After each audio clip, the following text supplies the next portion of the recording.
They lost a close one to the Colby Lady Eagles, ranked number 4 in 3A on Monday night, 49-47. As Scott Sitting looks to take care of Hugoton here tonight. The Lady Eagles have kind of been up and down this year, but they are 7-11 this year, 3-7 in the GWAC, just one game behind Scott City in the conference standings after the Lady Eagles lost a two-pointer to Cimarron here as well on Monday night by the count of 42-40. So a couple of close losses for both teams. Cimarron has lost 2 in a row, and interestingly enough, their losses for the most part have come in twos this year. Scott City's hoping to not be a part of that, be a victim of that, ending a 2-game losing streak. On the boys' side, it's Scott City and Hugoton. Should be a good one. Last one was an overtime affair nearly 3 weeks ago, won by Hugoton. Putting themselves in a hole early and just makes it very tough to come back from 14 down. But I thought that was, probably my fault. Should have got us out of what we were in a little sooner and not gotten to that point. But I thought that we did a great job battling back and took the lead late and really just a minute and 30 seconds away from winning that game. So we're in the corner and kind of tied it up and move on from that and know that just one game and we still have a couple more here that we got to finish out, take care of business to put ourselves in a decent spot for sub-state, and then hopefully keep the momentum rolling. You made a big adjustment in that second half. You went to a 3-2 zone, and that really worked out pretty well. And your team has excelled at times this year with the zone, whether it's a 2-3 or 3-2. Yeah, I don't know what it is. Girls here zone, and they just light up, I guess. But we just weren't staying with our cutters, and it's tough with Colby's offense. They do a lot of cutting, and they play very well off of just reacting to what their defender does, and it makes it very hard. And I thought we were just getting beat to spots, and they were setting good screens, and we just couldn't get to all the cutters there. So I thought it made the most sense to just try something different, go with a little zone, mix up the look for them, and then kind of pack the paint a little bit, and it worked out pretty well for us. And even though they hit a couple threes, down the stretch, you're gonna have to live with that though in the zone. So I felt like we did good, just adjusting in general, and staying with it, and not getting down on ourselves, and not quitting early whenever we were down 14 there, and just giving ourselves a chance late, and just came up a hair too short. But I think we're almost over that hump where we're in these games to win them now, and not just in these games to be in these games. So we just got to figure out a way to finish, close out these games. And I think that we have a great opportunity here with these next couple games to just take it to them and show the potential and show where we're at and show that we are capable of finishing games and take care of business. Once again, it is Coach Justin Froh, pregame, Scott City and Hugoton round 3. And it's a Hugoton team that's around 7-11 on the year. Lost a nail-biter to Cimarron on Monday night, 42-40. And after they beat them a couple weeks previous by 1 in overtime at their place. But you take a look at Hugoton, they've got another player back. The Tanoka girl hasn't played against you the first 2 games, but she definitely brings a little bit more of a shooting threat for them. Yeah, she definitely does, and I think just in general they're probably going to shoot the ball a little better than the last time we saw them, held them to single-digit field goals, so I'm expecting them to have a little bit better offensive performance, especially at their place. And it's, can't overlook anyone, especially don't look at their record, because they play a whole lot harder than their record shows, and they are a very hard team to beat when they got their stuff going, and showed it against us at the Sterling tournament there, where they were right with us all game until the end when we pulled away. But it's going to be a battle, and we're going to have to be ready to go for sure, and we're going to have to be able to make sure that we are checked in and ready to go in the first quarter. We can't have any miscues, kind of like we did against Colby in the first quarter. All right, should be a fun one here. Round 3, Scott City and Hugoton. Coach Justin Froh in the pregame. And Coach, thanks for the time. As always, a good luck to you guys. All right, thanks, Adam. That was Scott City Lady Beaver Coach Justin Froh. Your pregame interview is brought to you by Farm Bureau Financial Services with Hugh and Berta Benz in Scott City and Leota. More to come in your pregame show. We'll have a breakdown of the matchup. Also bring you starters, keys of the game, and the tip-off after this timeout. This is Scott City Beaver basketball. Exceptional result.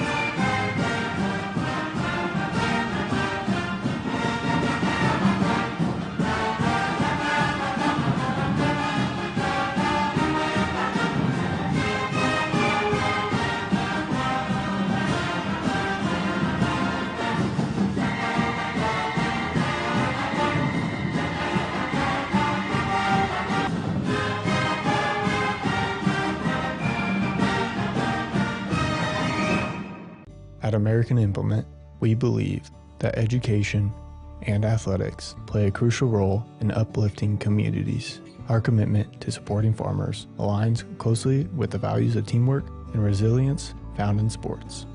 By investing in local initiatives, we enhance individual lives and strengthen community bonds for a brighter future. American Implement, indebted to the past, committed to the future. As your local community foundation, we are dedicated to preserving local wealth so the communities in and around Scott County will forever remain an attractive place to live, work, and raise a family. We respond to the needs of our community through grant making, scholarships, and other special projects. Visit us online at scottcf.org.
BBN is brought to you by American Implement, All-in-One Wash, B&H Paving, Fairleigh Feed Yard, Faroe Heating and Cooling, First National Bank, Great Western Tire and Deck Mart, HRC Feed Yards.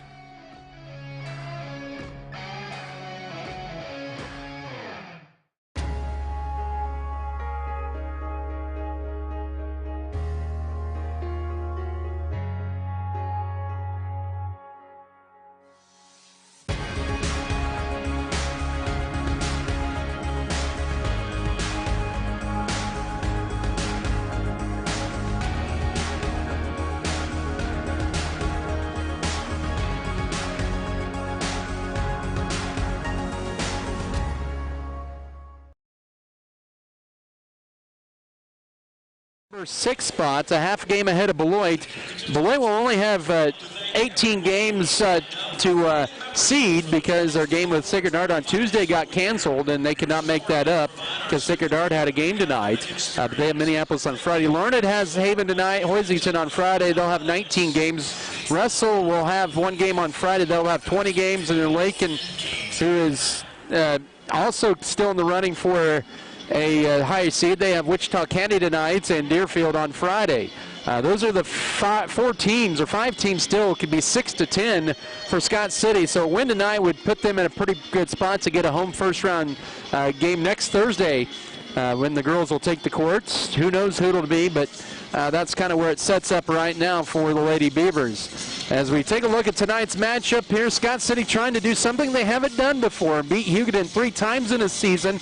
They've had 2 times where they've had that opportunity in years past, and they have to go all the way back to 2011 and 2012, and they would win the first couple games of the series but drop the 3rd game in the series the season. Of course, that was when Scott City would played in the tournament up at Colby and Hugoton as well. They beat them in the first game meeting, and then the second meeting was at Colby. They beat them there, but then lose the 3rd one. Scott City has beat them at Sterling and then beat them in Scott City. Now they have to try to do that here in Hugoton tonight. Scott City has won the last 4 in this series. Excuse me, and that's one of their longest stretches in this series. They've never won 5 straight against Hugoton, so that's in front of them here tonight. The series has been pretty even, 5-5 in the last 10 meetings. Hugoton does lead the series since 1989 by the count of 29-17. Last meeting was 41-17 for Scott City back on the 31st of January in a game where nobody could buy a field goal in that first half. In fact, it took Hugoton nearly 3 full quarters to get a field goal, and they only had 3 of them the entire night in that 41-17 victory. Scott City would play pretty well and never trailed in that ball game, and they were led in that game by Avery Lewis with 11 points, and Piper Fox also had 11 in that game back on the 31st of January in Scott City.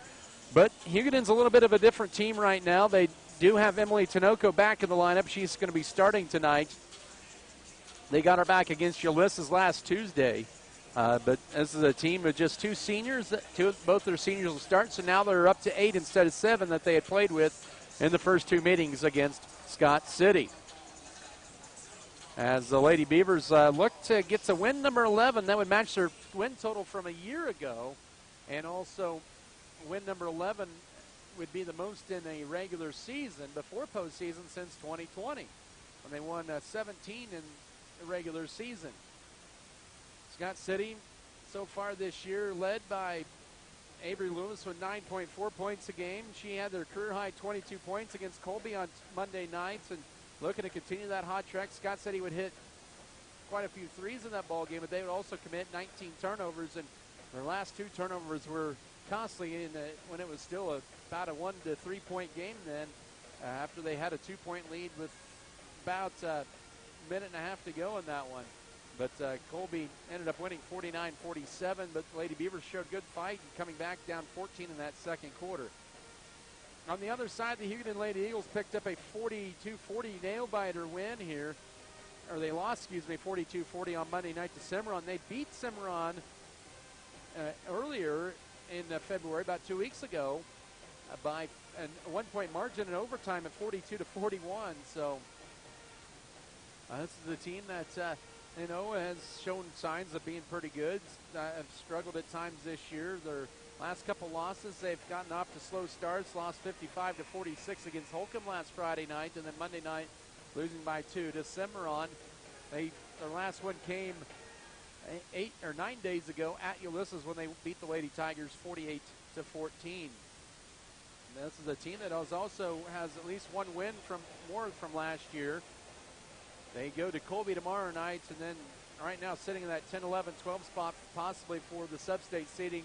That'll be seeded on the 1st of March, so they have about 9 days before that, and they'll have about nearly 13 days in between games. Will the Lady Eagles of Hugoton.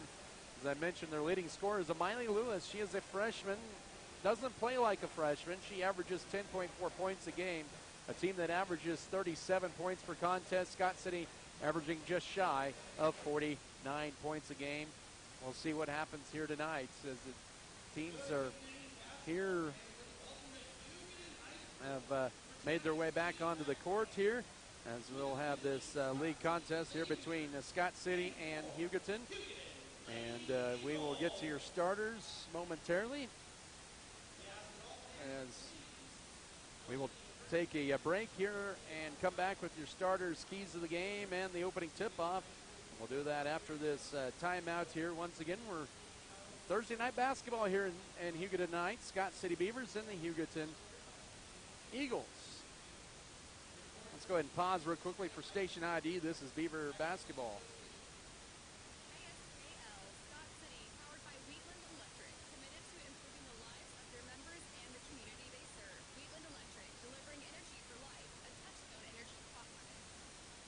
Adam Canavy with you back here, and State Engineer Melody Toscano joining us here as well from Hugoton High School. As we get to your starting lineups presented by Security State Bank in Scott City and Leota. For the Lady Beavers, coached by Justin Froh in his first season. He is assisted once again by Matt Fox as well as Tricia Good. For the Lady Beavers, it'll be Kendall Gentry, the 5'5 senior, 5.3 points a game. Piper Fox, the 5'11 junior, 8.1 points, 5.1 rebounds. Carissa Irvin, the 5'5 junior, 3.9 points, 2.7 boards a contest. Also starting tonight, it'll be Avery Lewis, the 5'9 senior, and 9.4 points and 3 boards a game. And Megan Trout, the 5'10 senior, at 8.1 points and 5.7 boards. Kendall Gentry, Piper Fox, Carissa Irvin, Avery Lewis, and Megan Trout. For the Hugoton Eagles, coached by Emmanuel Adigan in his 7th season, his first year back, assisted by Jeff Ramsey, Todd Kosman. It'll be Emily Tinoco, the junior, at 5.7 points a game and 4 boards. And also Miley Lewis, she is a freshman at 10.4 points and nearly 4 boards a game. Gianni Armendariz, a senior, at 2.5 points and 2.5 rebounds.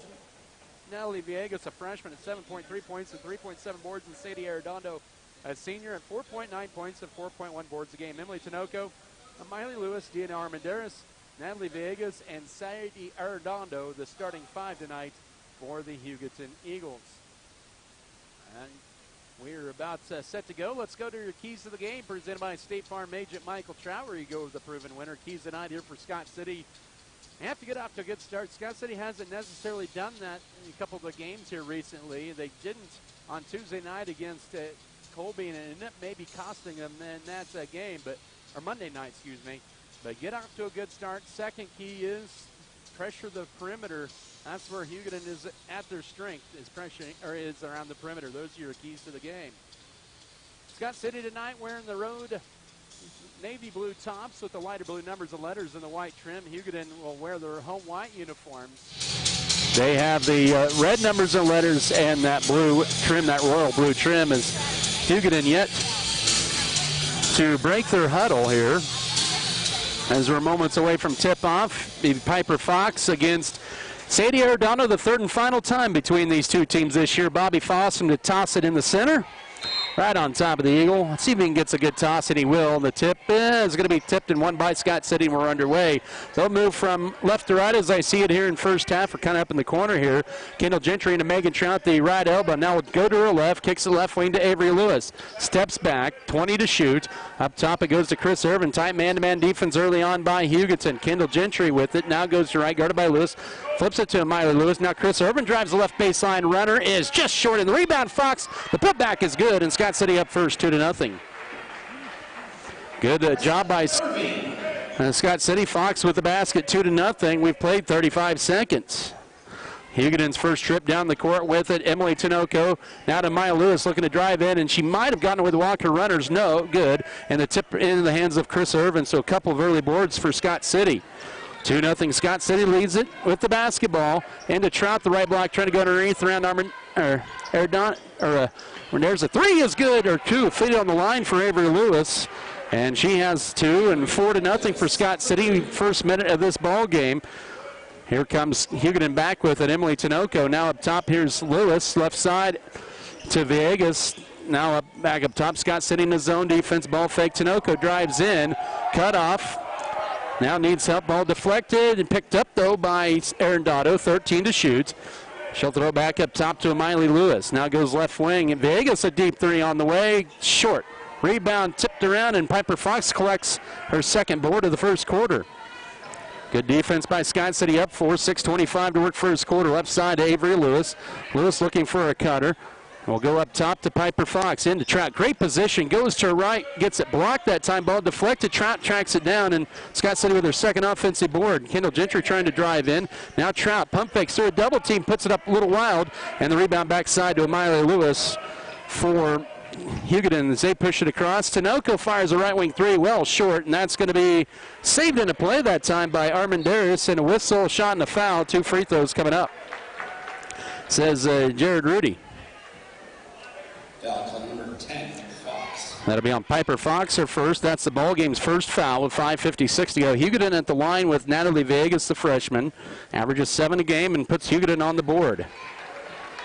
4-1. 5:56 here in the opening period here from Hugoton. This game originally scheduled for the 25th. That one barely draws iron, and Trout with her second rebound ready for Scott City. Lady Beavers with 4 rebounds here. They lead it by the count of 4-1. 5:48 to work first period. Go left side, the pass to Avery Lewis. Lewis guarded out high by Tinoco, finds Megan Trout up top. Trout will put it on the floor, drive right lane line, jump stop, splits the defenders, goes up strong and leaves it short. Got her on rebound, but then knocked out of her hands into the hands of Miley Lewis for Hugoton. Boy, Trout did everything right, but get the basket to drop in. Now left side, Vegas with it. On our right side, Tinoco, ball deflected, but finds its way to Arredondo. She'll go to the right corner. 20 to shoot, now up top to Lewis. Goes left wing, bounce pass to the left block here.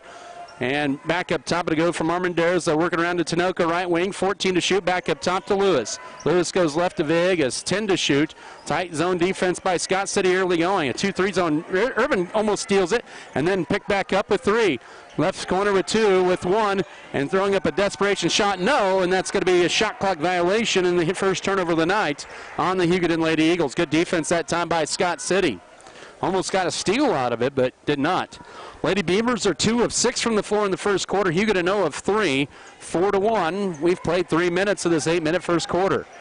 Irvin with it, guarded by Villegas. Now she gets in the front court, drives left side, pulls up now to find Xavier Lewis left side. Up top to go to Kendall Gentry, pivots, finds Lewis cutting down the middle, bounce pass right side, a little low for Piper Fox. She picks it back up, and back up top to Kendall Gentry into Trout as they collapse on her immediately. She drives in, may have gotten away with the travel, puts it up high off the glass. No, got her own rebound, her third board, and then she gets hacked.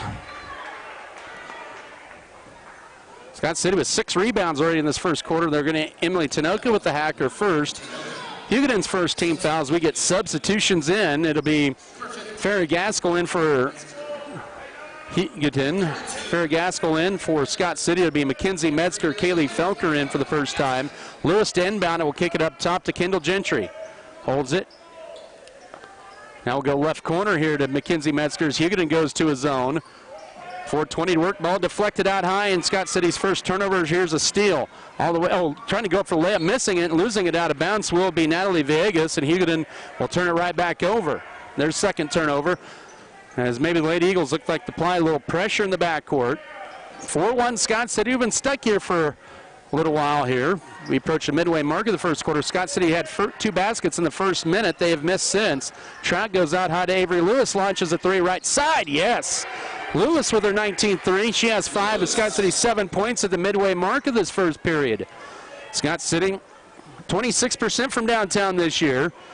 Lewis for Hugoton now to Farrah Gaskell, left block guarded by Trout tightly, skips it over right side. Tinoco with an answer back 3. It's got a good look. No. Rebound though to Gaskell behind Trout, or behind Felker, excuse me. And now driving in here is Tinoco, almost carried or traveled with it, but Hugoton now with it. Gaskell back up top to Miley Lewis.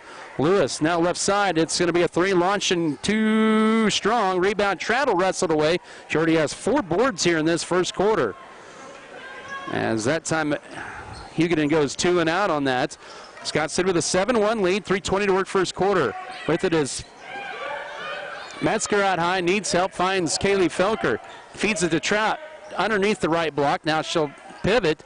Needs help. Finds it back up top right to Felker. Now up top to Metzger. Foul line to Trout. She'll drive to her left. Pin move. Goes to her right. Lays it up around Arizona. Gosh, she can't get that one to go either. Kendall Gentry couldn't get the rebound, and Farrah Gaskell collects it for Hugoton. Boy, Trout has had some good looks. Just can't get it to drop in. 2:50 to work first quarter. We're at 7-1 for Scott City. Hugoton with the basketball. Left side, here's Emily Tinoco with it. Now up top to Miley Lewis. Lewis will reset. So trying to spread out that zone of Scott City's almost stolen away, but Lewis kicks it back up for Hugoton. 10 to shoot. Here's Tinoco driving and gets stripped. Stolen away. Hugoton's third turnover. Kendall Gentry's going to race it the other way. Try to go around Miley Lewis. Now pulls up at the paint right wing to Mackenzie Metzger, who launches a 3. Yes! Mackenzie Metzger hits the 3, her 14th of the year, and it's a 10-1 Scott City lead with 2:20 to go first period. So Scott City's hit a couple of first quarter 3s. They hit 5 on Monday night against Colby in the 2-point loss. But so far 2 here in this opening period, and Hugoton throws in the backcourt. That's going to go all the way to the Hugoton bend on Scott City's side of the court. Back-to-back Eagle turnovers are 4th of the period. As in for Hugoton will be Morgan Niehaus and also Deanna Armendariz. And for Scott City for the first time is Katie Weathers, the 5'8 sophomore. Peyton Gentry also in the 5'8 sophomore as well. Scott City with one starter in there, and that's Lewis. Tried to go in, and she gets hacked trying to go up, and she'll be fouled, says Jared Rudy. It's just going to be a foul on the floor. Second Hugoton team foul with 2:03 to go first quarter. They're going to get Armendariz with the fouler first. It's Hugoton senior night, as Peyton Gentry will throw it up top to Avery Lewis. 2 minutes to go first quarter, 10-1 lead for Scott City. Katie Weathers with it, drives to her left, now out high between the circles here to Peyton Gentry. She'll go to her right now to Katie Weathers, back up top. Mackenzie Metzger into Weathers, goes to her left, back to Metzger up top, ball fake, drives to the foul line, pulls up and buries it. 5 points for Metzger off the bench, 12-1 Scott City, 99 seconds to go first quarter. Scott City's hit their last 3 shots from the field as they have an 11-point lead as we get to 90-second mark of the opening frame. Niehaus now lob backside to Tinoco. Back up top to Niehaus that high, looking to drive right, now to Tinoco. Minute 20 to go, 18 to shoot. Skip it over left side. Here's a Miley Lewis. Dribbles between the legs, looking to drive in, jump stop, and gets it back to Tinoco. Her runner is no good. Tipped out by Gaskell, and that'll belong to Scott City. Hugoton without a field goal here in the first 6:48 of the game. Danielle Alfaro, the 8th Lady Eagle, to check in, and all 8 have checked in here in the first quarter for Hugoton. As she will replace Emily Tinoco here in this final minute. Scott City up by 11 with the basketball, 12-1. Avery Lewis with it. And finds Gentry now to Katie Weathers. Can't handle the pass. Scott City's second turnover. And now whistle and reach and foul on Scott City. That'll be charged to Peyton Gentry, her first. Both teams now with 2 first quarter fouls here with 56.4 to go in the opening period. As back in is going to be Chris Irvin to replace Avery Lewis. So all 5 starters have had a little bit of a breather here. And now back in will be Natalie Villegas for Miley Lewis. So both teams, of course, with 2 games in 2 days, we may see a little bit more subbing here than we normally would on a regular Tuesday, Friday swing. Both these teams this week, it's been Monday, Thursday, Friday. Very much like the Starling tournament 5 weeks ago. Or 4 weeks ago, excuse me. 40 seconds to go first period. 20 to shoot for Hugoton. They have it with it right wing Alfaro. Over left side, Niehaus. 15 to shoot. Back up top to Vega. Scott City still in the 2-3 zone. 12-1 Scott City. Now here 3. That might have been partially blocked. And they'll try to save it and play, but they're out of bounds. Good job that time. Scott City got a hand on that one. And it'll be Lady Beaver ball. The shot clock will be off. 27.4 to work here in the opening frame. A 12-1 Scott City advantage with the basketball. 20 seconds to work with it now is Mackenzie Metzger. Metzger now goes to Chris Irvin. Right side to Metzger. Ball fake. Now she'll go to her left and fire 3. That one off. Rebound. Chris Irvin gets the 4th Scott City offensive board of this first quarter.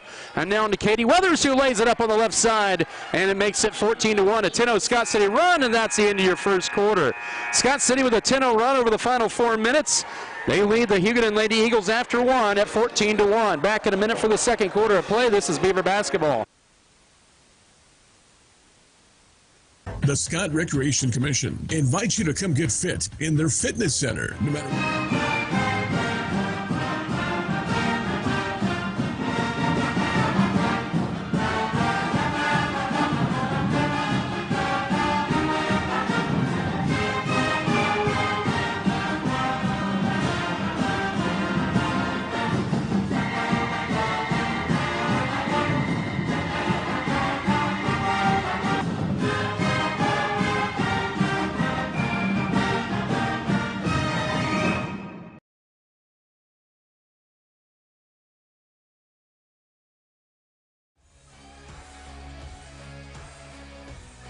Western State Bank, Backyard Blooms and Garden Center, LLC, Spray Foamit, LLC, Good Anesthesia and Pain Management Services,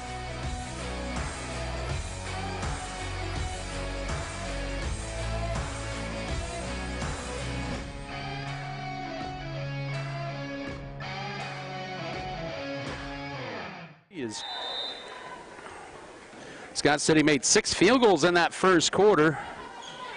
They were 2 of 3 on threes. They were 6 of 13 for the quarter. Hugoton did not hit a field goal. They were 1 of 2 at the line. Scott City with 5 apiece from Avery Lewis and Mackenzie Metzger, and almost forced a turnover out high. Arellano throws it away right into the Piper Fox's hands. This is the 5th turnover on Hugoton.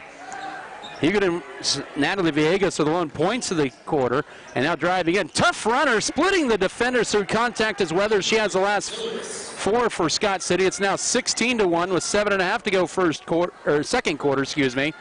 Miley Lewis up top. It's 12-0 Scott City run over the last 4.5 minutes. Hugoton hasn't scored since the 5:56 mark of the first quarter. That was on a Natalie Villegas free throw and a whistle and a foul out high. Will be on Scott City. That'll be their first of the period, says Bobby Fossum. And he'll get Chris Irvin with the foul, her first. Scott City with a 16-1 lead here, early second quarter. And Hugoton has to throw it in the backcourt. That was almost an over and back, and then they get a reach-in foul on Scott City. Boy, they called that one tight. And that'll be on Metzger. So 2 quick fouls on Scott City, resets the shot clock again. Metzger. Hugoton was 0 of 7 in the first quarter. 5 of their shots came from three-point range. Scott City was 2 of 3 from behind the arc in that first period. Now ball deflected out by Peyton Gentry with 7:05 to go, run 7 seconds off the clock.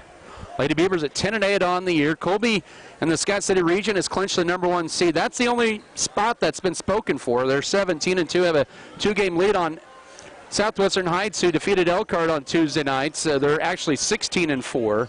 Holcomb, if they beat Goodland tomorrow night, it would be a coin flip between Southwestern Heights and Holcomb underneath. Shot stuffed. Oh, they're going to get a hack, and already 3 quick fouls on Scott City, but that's Piper Fox's second foul and team's third already.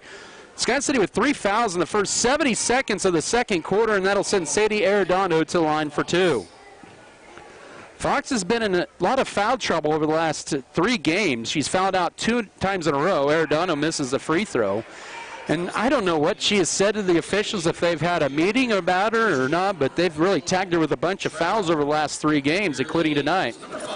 Kendall Gentry and Megan Trout in as Piper Fox exits, as does, not see who else, but second free throw is good for Arredondo, and that's 16-2, breaks a 12-0 Scott City run, and 6:50 to go second quarter.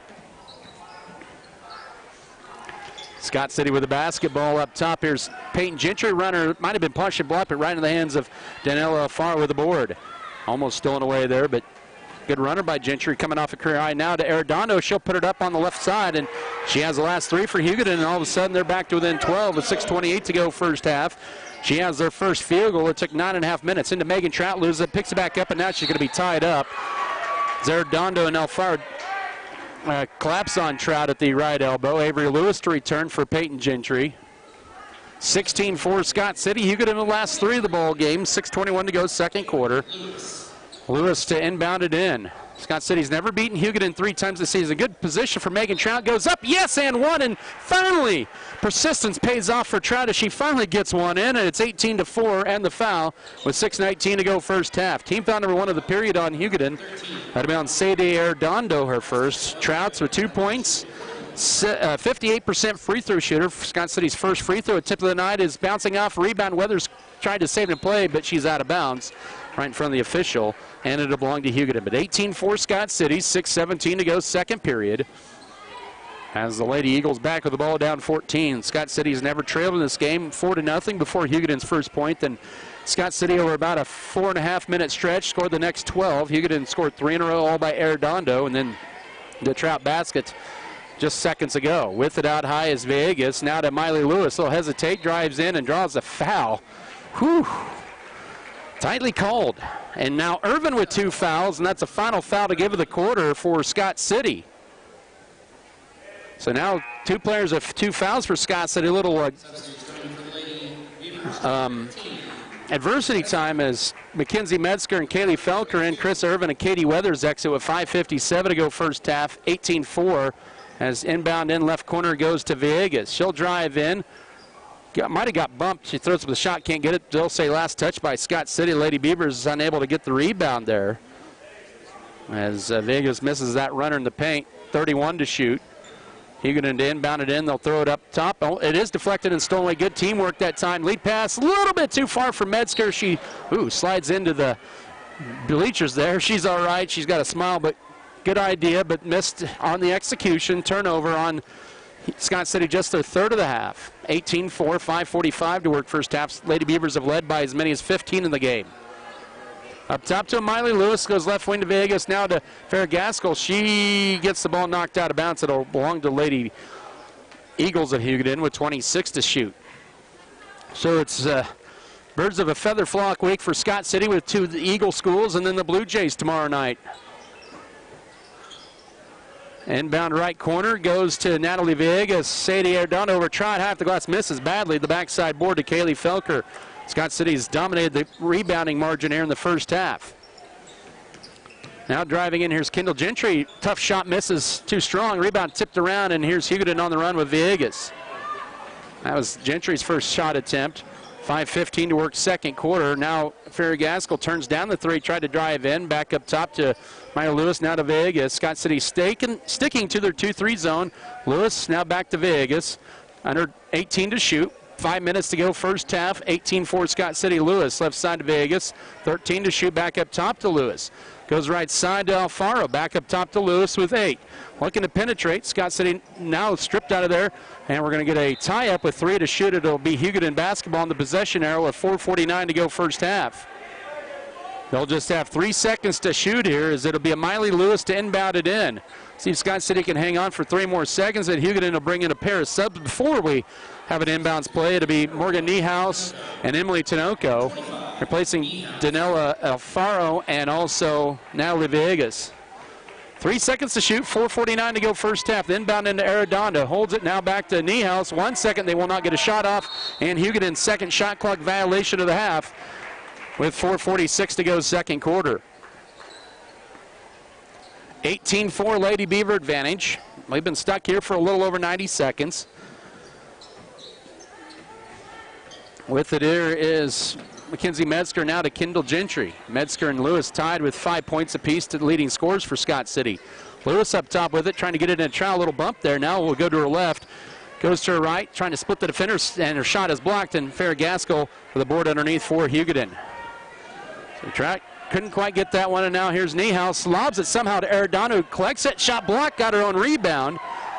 Did Arredondo now driving in, now stripped and stolen away. 8th Hugoton turnover of the half. Good defense by Scott City.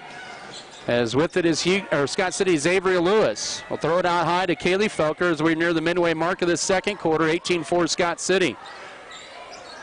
Lewis finds Gentry between the circles, 20 to shoot, now into track. Great position. Niehaus goes up, bank shot, yes. She has last 4 for Scott City, 20-4, with 3:52 to go here in the second period. Bobby Fossum, hearing from Emmanuel again, said that Trout led with the shoulder, but it's like, oh, I saw it, it was all right, I got this. 3:40 to go first half. Some quotes possibly from Fossum, and a whistle and an unforced error. Travel up top on Hugoton, their 9th turnover of the half. Katie Weathers, Peyton Gentry in for Scott City for Hugoton. Natalie Vegas as Trout and Kendall Gentry exit. Out for Hugoton is going to be Sadie Arredondo and Emily Tinoco. As Natalie Vegas back in as well for Hugoton. DNA Armanderos also in. Left corner, here's Mackenzie Metzger. She'll drive in, pulls up mid-post left, jumper crawls off, and Miley Lewis grabs her 3rd rebound for Hugoton. We're at 20-4, and now 20-6 in transition. Niehaus with her first basket, 20-6, 3:14 to go before halftime, so Hugoton ends a brief 4-0 Scott City run. As we approach 3 minutes ago, now Katie Weathers goes to her left. Tough layup, no. Rebound, Farrah Gaskell for Hugoton. She has 4 rebounds already, and Gaskell will take it strong across. Now left side, here's a 3 on the way. It's too strong, and the rebound backside to Kaylee Felger that's put up by Vegas. So Scott City with it back up 14, 2:50 to go second quarter.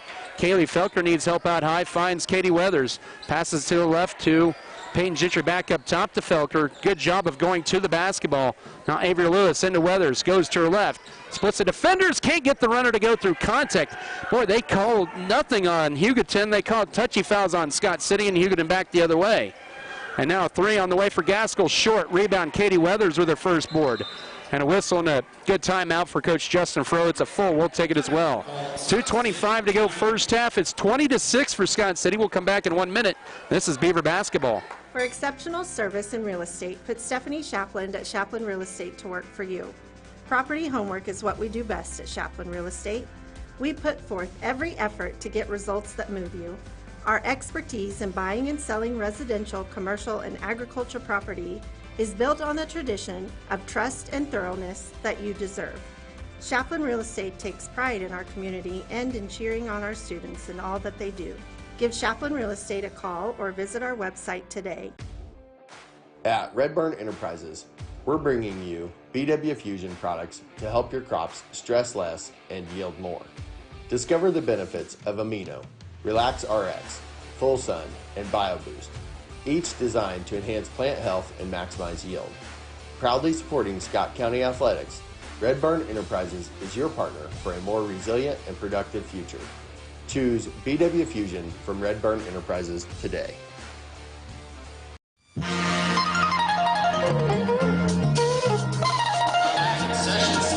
Basketball tonight presented here by Ag Management Services, American Implement, B&H Paving, Bartlett Grain, Beavertown, FFL, Beef Belt, Burning Farms, Shells, Flyers, and more, Circle C Farms, Clint's Diesel Repair, Decal, Bayer, Farm Bureau Financial Services, Huenberta Benz, Fairleigh Companies, also First National Bank. Adam Kadavy with you here. Melody Toscano, Studio Engineer, 20-6 for the Lady Beavers with the basketball out of their full timeout.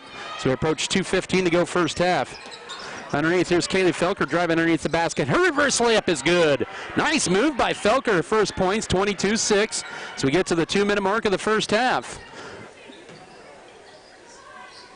6 Lady Beavers have scored here in this first half. Skip it over left side. It's now with it Vegas. Now Vegas, the freshman, poked away by Peyton Gentry, but 20 to shoot. Now she gets it back. Scott City at 4 fouls in the quarter. Hugoton just 1. Now back up top to Miley Lewis as they get down to 10 of the shot clock. Now Lewis goes right side to Niehaus, looking to drive in. Bounce pass to Miley Lewis with 5 to shoot, 4, with 3, with 2, with 1, and she'll throw up a 3 at the end and curls off, deadens off the back iron, and Katie Weathers with her second rebound for Scott City. Scott City with a 16-point lead under 90 seconds to go second quarter. Avery Lewis holds it. Now finds it up top, cutting. Peyton Gentry drives in, kicks the left baseline. Felker from 15, no.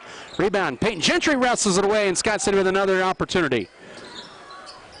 Kaylee Felker toward the right corner, holds it, now need to put it on the floor, and she does. She'll go to her left. She may take that away. Nope, she gives it to Peyton Gentry, slipped with her non-pivot foot. Now here's Katie Weathers driving down Main Street, layup. Yeah, she has 6. 24-6, 58 seconds to go first half. Scott City saved the possession that time and got a second chance look that time. They have 6 offensive rebounds here in this half and lead by 16. And, oh, that was a 3 halfway in and out. Avery Lewis crowded, but Scott City kind of watched that crawl out. Lady Beavers with a 18-point lead, 35 seconds to work second quarter. Peyton Gentry now through the hands of Katie Weathers, but grabs it now through Mackenzie Metzger's hands. And now Lewis loses it out of bounds. They're going to call over and back on Scott City. They said they touched it first. Tough break for the Lady Beavers, just their 4th turnover. But, man, Hugoton can't get whistled for a foul. They only have 1 foul called this second quarter.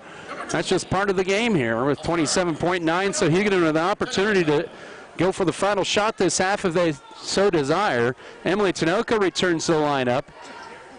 Scott City with Piper Fox and Chris Irvin on the bench right now with 2 fouls. Tinoco almost walked with it, skips it over left to Natalie Vegas. 19 seconds to Miley Lewis. Now back to Vegas out high. 14 and a whistle and a 30-second timeout for Coach Emmanuel Adigan, and Hugoton with 13.9 to go first half. Scott City 24-6 lead here against the Lady Eagles. Basketball also presented here by Farm Bureau Financial Services, Neil Baker, Fro Heating and Cooling, Fro Ag Service, Fro Electric, Good Anesthesia and Pain Management Services, Great Western Tire, and Deckmart Furniture and Appliance, High Choice Feeders, Hey Mamie Farms, HRC Feed Yard, and JNR Car and Truck. Scott City has led this one the entire way. It's been kind of a 10-5 run in this second quarter for Scott City. It's been sluggish at times. Pace has slowed down a little bit. They were up 14-1 after the first quarter. Hugoton's first field goal came at the 6:28 mark of the second quarter. They have 2 field goals in this quarter. They had only 3 in the first meeting. They didn't have one the entire first half against Scott City, but this has been a different game. 10 seconds to work first half. With it is Tinoco. Skips it over left side to Vegas with 7, with 6. Loses the dribble, but right to Amila Lewis. A pull up for a straightaway deep 2. No. Rebound, Katie Weathers with 2 seconds. She'll lose it, but that doesn't matter. That's the end of your first half. And Scott City with 16 rebounds in the first half and a 24-6 lead over the Hugoton Lady Eagles here as we have reached halftime. We're going to step away for 3 minutes and come back with your first half stats and more. This is Scott City Beaver Basketball. White's Food Liner is located at 1314 South Main Street in Scott City, Kansas. They are open daily from 7 a.m. to 10 p.m. Home delivery is available Monday through Friday from 8 a.m. to 5 p.m. just by calling 620-872-5854. They are a full-service grocery store offering a wide selection of varieties at affordable prices. Sign up today for their mobile app. Look for it in the App Play Store under White's Food Liner. Don't forget to visit today. Great Western Tire of Scott City is available for tire repair and replacement, oil changes, tire rotation, balancing, alignment, and bulk fuel delivery to keep your equipment going. They also offer 24-hour emergency service calls. Deckmart Furniture and Appliances, At Deckmart, they offer a variety of quality furniture, including sofas, recliners, lift chairs, dining sets, bars, bar stools, mattresses, and more. They carry GE and Speed Queen appliances and are happy to quickly service what they sell with a local repairman. Great Western Tire and Deckmart Furniture and Appliances. Small-time friendliness with big city service and quality. Fairleigh Feed Yard is dedicated to investing in our facilities and staff to provide the best experience possible for the cattle feeder and, in the end, the consumers of our product. We are always in the market to purchase corn and other commodities from local producers. Call our office at 620-872-2111 for current pricing. Our dedicated employees and their families are very important to us, and we are proud of their children that are current beavers and individuals that will grow into those roles in the future. Fairleigh Feed Yard is privileged to support Scott City youth and are honored to cheer on the Beavers.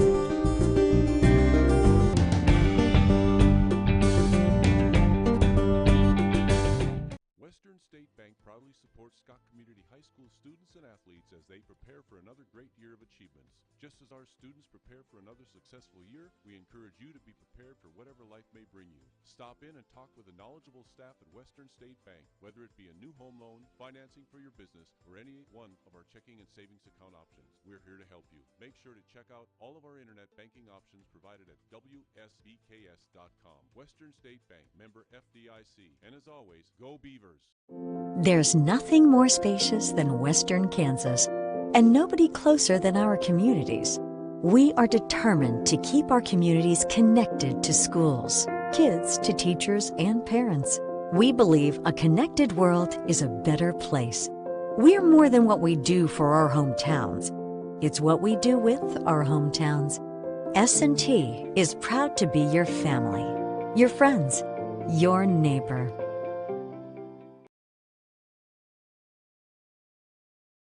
Precision Ag and Seed is a proud supporter of all Scott City activities.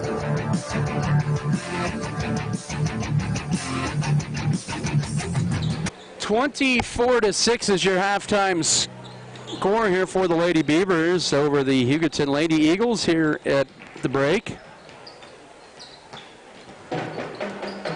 As your halftime show once again presented here by Precision Ag and Seed. Adam Gadavy with you here. But Lady Beavers, it hasn't been pretty at times, but you know what? They've done enough. They've really worked the ball well around in this first half and gotten some good looks underneath. Some have fallen, some haven't.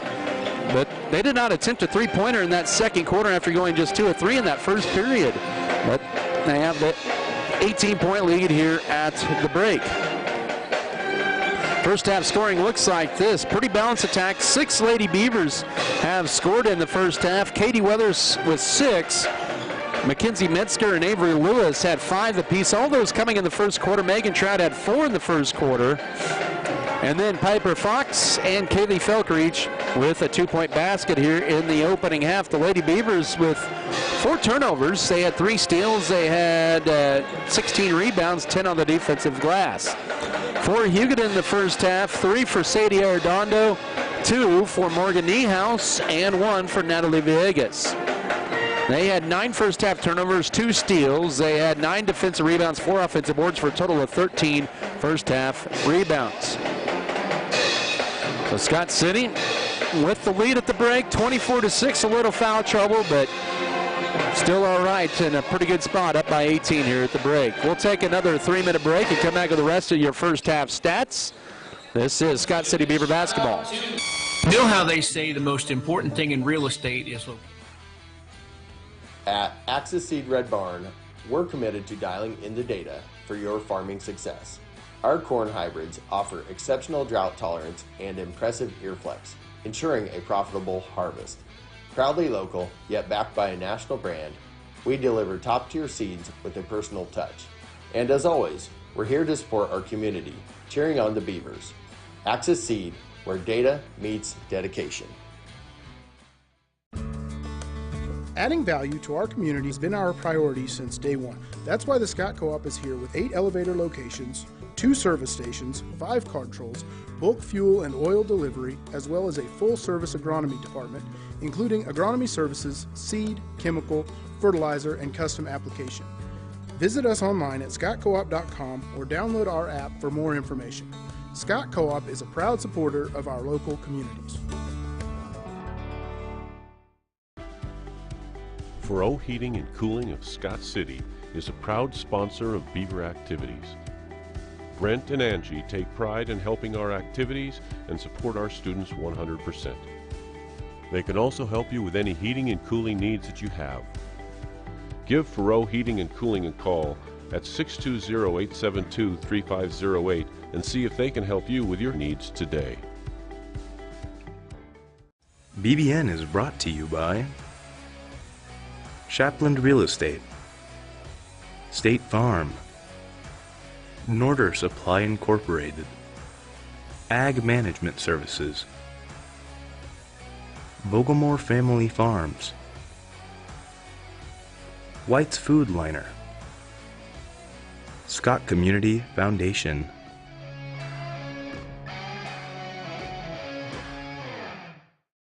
The dedicated team at Norder Supply is passionate about assisting our customers in achieving maximum net return per acre. That is how we define our success.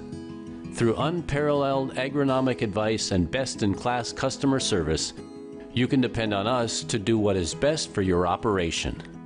Ask them today about their spot-on service and how it can fill your needs. Norder Supply. Plain talk, exceptional results. They said this place was too isolated to call home. They said it was too remote to build a community. And then one day, a farmer strung a copper wire from one fence post to another and changed everything. We didn't build the communities of Southwest Kansas. No, we just brought them together.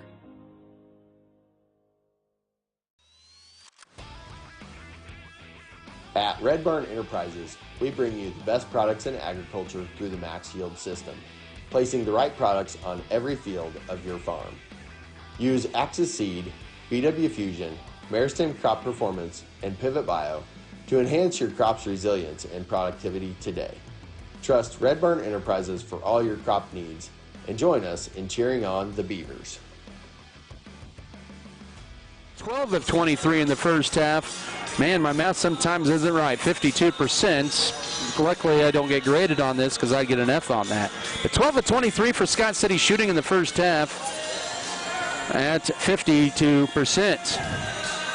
For Hugoton, they were just 2 of 16 for 13% in the first half. 0 of 8 on threes, 2 of 8 on twos, and 2 of 4 at the foul line. Foul trouble for Scott City. They had Piper Fox and Krista Irvin each with 2. Hugoton only had 3 total fouls in the first half and 3 different players with 1 foul. The regular season wraps up tomorrow night for Scott City. They will host the Cimarron Blue Jays at 6 o'clock and 7:30 at the Sky Community Event Center. Hugoton, they're going to go to Colby and face the Eagles tomorrow night at 6 and 7:30. And you wouldn't go wrong if you picked the Eagles to win or lose that doubleheader tomorrow night up in Colby. Then the postseason seeding for 3A is on Saturday. Right now, Scott City sits in the number 6 spot by themselves tonight. A half-game lead over Beloit and Larned. Remember, Larned only has 19 games to count toward their record. Russell a game or half game back of Scott City at 10-9. Lakin at 9-9 coming into tonight. So a lot of could maybe be a little clearer after tonight. Colby, Southwestern Heights, Holcomb, Ellsworth, and Goodland are ahead of Scott City in the standings. Ellsworth has Lions tonight. Then they play Tuesday against Sacred Heart. That game won't count for the seeding. Goodland has Holcomb tomorrow night at Holcomb. Second half about to begin. Avery Lewis, Krista Irvin, Kendall Gentry, Piper Fox, and Megan Trout. For Hugoton, it'll be Emily Tinoco, Miley Lewis, Now to Vegas, Sadie Arredondo and Dina Armendariz. And that finally gets to Fox at the left block. Back to Kendall Gentry. She'll drive in her floater in the paint, and she's on the board. Scott City with the last 6 of the ball game to go up 26 to 6, excuse me, with 7:44 to go here in the third quarter. And a good play to begin the third quarter for the Lady Beavers. They have the largest lead of the night at 20 points. Miley Lewis has Hugoton with their first possession of the second half with it. To Natalie Vegas, back to Miley Lewis out high. Scott City staying in that 2-3 zone. Lewis spin move in the paint. Right corner goes to Tinoco. Turns down the 3. She's quickly guarded by Lewis. Her runner short. Rebound to Piper Fox, who collects her third rebound. Gentry to take it in the front court with 7:15 to go third quarter. Bounce pass to Avery Lewis. Hugoton has not lost more than 2 consecutive games this year. Megan Trout will drive in, pivot inside the three-point arc, then finds Kendall Gentry out high. Hugoton with tight man-to-man. Gentry dumps it left side to Piper Fox. Kendall Gentry hits the deck, but Fox will score it on the left side as she gets around her defender, makes it 28 to 6, to 6:55 to go third quarter. 4 points in a row here for Scott City to begin the third frame. And now Miley Lewis up top for 3, short rebound. That one last touch, they're going to say by Scott City, and that is the right call. And it'll be Hugoton basketball. 6:45 to go here in the third quarter. Actually, it's Farrah Gaskell starts the third quarter. Irvin tips it. Can she get the steal? Yes, she can. And she'll bounce past it to Kendall Gentry. And that one just a little strong, but the follow no for Fox. And then that was going to be knocked out of Fox's hands. And it'll stay with Scott City. The Lady Beavers forcing Hugoton into the turnover. Number 11 there with 6:36 to go third period. Fox now up top. They work her left baseline to Avery Lewis. Into Piper Fox. Goes to her left. Now will pivot out high to Kendall Gentry. She'll try a 3, and she'll be too strong. Rebound. Chris Irvin crashes the boards. Then flips it high in the air and somehow gets to Avery Lewis. And then she gets it stripped out of her hands. Turnover number 5. Uncontested layup for Vegas, and she's got the basket. Her first field goal. She has 3. 28 to 8 with 6:14 to go third period. Scott City's lead back down to 20. Ends a 6-0 Scott City run. And a lengthy field goal drought for Hugoton of about 5 minutes. Underneath, there's Avery Lewis. Nice cut to the basket. She has 7. 30 to 8 with 5:58 to go third period.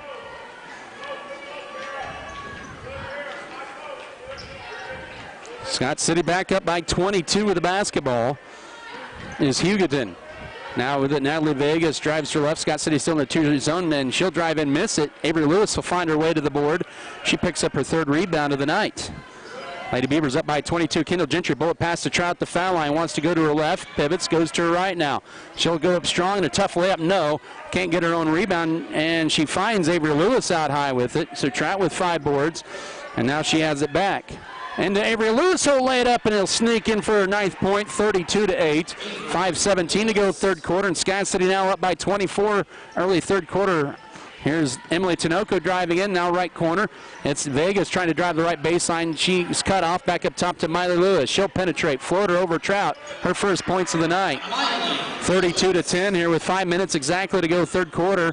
And that's her first 2 of the points of the night. Lewis leads Hugoton at 10 points a contest, and then Scott City turns the ball over at high. Here comes Miley Lewis again. Jump stop, bank shot, no. Rebound, Avery Lewis had it and then lost it. Oh, saved it by Hugoton. Tried to save it in play, excuse me. And it'll belong to Lady Beavers. In will be Danelle Alfaro for Hugoton. For Natalie Vegas, Mackenzie Metzger, Kaylee Felker in. Out will be Piper Fox and Kendall Gentry. It's 32 to 10 for Scott City. Lady Beavers need to inbound it in. They seeing Hugoton apply some full court pressure, go man-to-man with it. Now they look to trap, but Lewis goes in a different direction with 4.5 to go third quarter. Now she's trapped out high, finds Chris Irvin. She gets pushed by Danelle Alfaro. That's an easy call there for the official. Her first. Hugoton's first team foul of the third quarter. We've played nearly 3.5 minutes of the second half. Scott City with an 8-4 run. They lead it 32 to 10. Avery Lewis to inbound it in, finds Kaylee Felker into Trout, loses it. Now it's out high. That'll be a travel. And Scott City with 3 straight turnovers. And just like that, they're up to 7 on the night. 4:25 to go third quarter. Scott City, the 22-point lead here. Trying to get their 11th win of the year. That matched the win total from a year ago. Hugoton with the basketball. Miley Lewis and an unforced travel up top, and that'll be turnover number 11 on the Lady Eagles. Make it number 12. And we got a timeout on the floor for Hugoton. It's a 30-second timeout as we're at the 4:11 mark of the third period. 32-10 for Scott City. Basketball presented here tonight by J. Andrew Trucking, JF Beaver Advertising, Jackson Legal Group, Levin Lawn and Tree, Lone Tree Farms and Livestock, Metzger Appraisals and Metzger Family Farms, Midwest Mixer, Miller Veterinary Clinic, Norder Supply, New Life Market, Perfect Auto Detailing, Plain Jans, and Platinum H Insurance. So Lady Beavers right now up by 22 at the middle part of the third quarter. 32-10 is your score. Oh, senior night here in Hugoton. They'll have their festivities in between games. Other food items being served. Right now, if Scott City would hang on to that number 6 spot, you're looking at either Norton, maybe Cimarron, or even Hoisington. Depends on how everything transpires over the next 2 nights.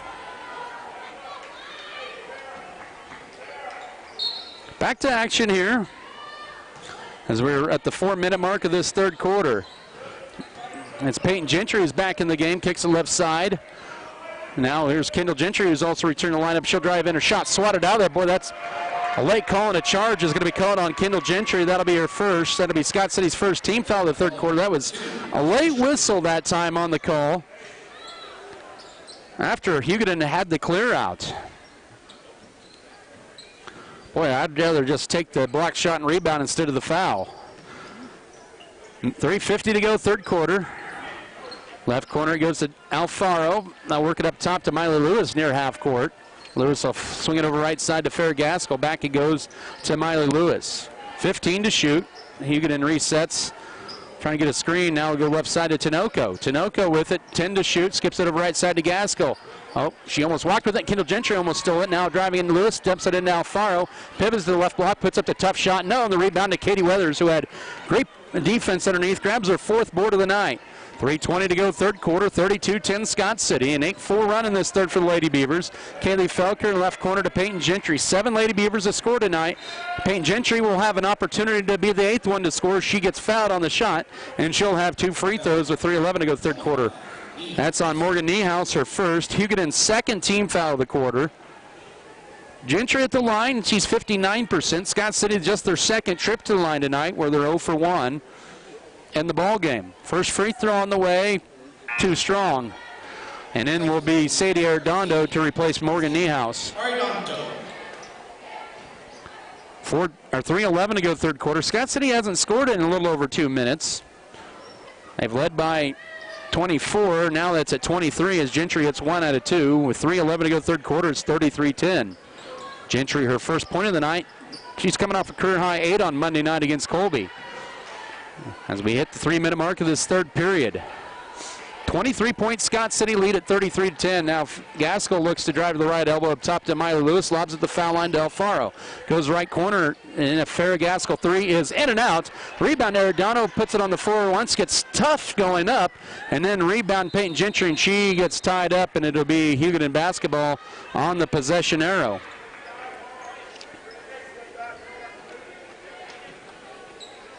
Few blocks tonight for Scott City defensively as Natalie Villegas will check in for Danelle Alfaro. New 29 to shoot, excuse me, for Hugoton. Up top, it'll go to Villegas. She'll drive in, her runner banked in. She has all 4 of their 6 points in the third quarter, 5 for the game. 33-12, 2.5 to go third quarter.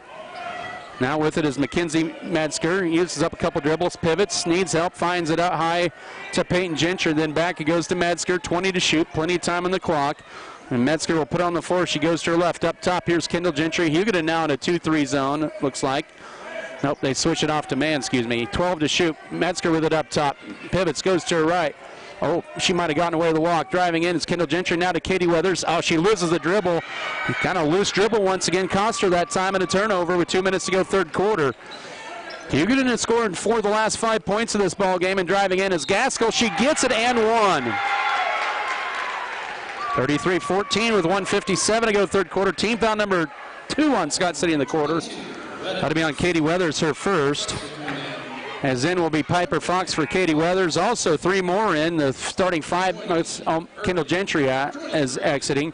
Kendall Gentry out, as I mentioned, Megan Trout in. Also Avery Lewis and Chris Irvin.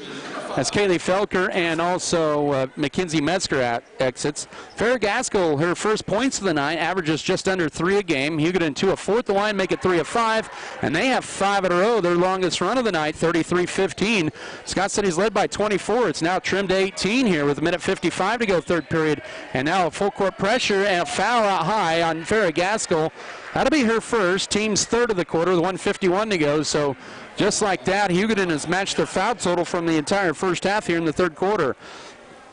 But Scott City kind of a little bit of a lull here. They haven't had a field goal in over 3.5 minutes here. They do have a new 35 on the shot clock, up by 18, but Hugoton getting some momentum here. Now Irvin puts up a tough shot, gets it blocked, and the rebound at Tinoco underneath. She was kind of stuck there and had nowhere to go but throw it up, and now Miley Lewis will penetrate. Her runner is no good. Rebound, she gets it, saves it in play. Bullet pass. And now a 3 up top by Tinoco, and it's an 8-0 Hugoton run. All of a sudden, folks, it's a 15-point game with 1:25 to go third quarter. 33-18, and now whistling a blocking foul on Miley Lewis. That'll be her first. That's the final foul to give, and all but one Hugoton Lady Eagle have 1 foul here in this ball game. But Scott City in a little bit of a lull here in the last couple minutes here. Couple of turnovers, and Hugoton on an 8-0 run. They're back to within 15. Scott City needs to get a basket. Trout loses it, picks it back up, and then hits the deck, but finds it out high to Piper Fox, and she is trapped, and we get a timeout first for Coach Justin Froh, and that's a good timeout here with 1:14 to go third quarter. Scott City will keep the possession as this lead is down to 15 at 33-18. Hugoton now on a 12-9 run in this third quarter, but Scott City not taking care of the basketball here. Last few trips, not getting good shots and not a lot of ball movement, but credit to Hugoton. They have kind of come out and have put the pressure on Scott City here as of late. We want to thank J&R Car and Truck Center for providing transportation here to Hugoton. You can view their new and pre-owned inventory in their lot at J&R Car and Truck Center, Scott City, and also online at jrcarandtruck.com. But Hugoton hit their first 3 of the game moments ago. They've hit their last 3 shots, and they have pulled to within 33-18, or 3 of their last 4 shots, excuse me, with 1:14 to go third quarter. And Scott City has not had a field goal in the last 4 minutes. It's a 10-1 run over the last nearly 4 minutes here for Hugoton. Inbound out of the timeout. Payne Gentry finds Piper Fox into Avery Lewis. Goes to her left. Her runner banked off. Rebound. Fox crashes the boards.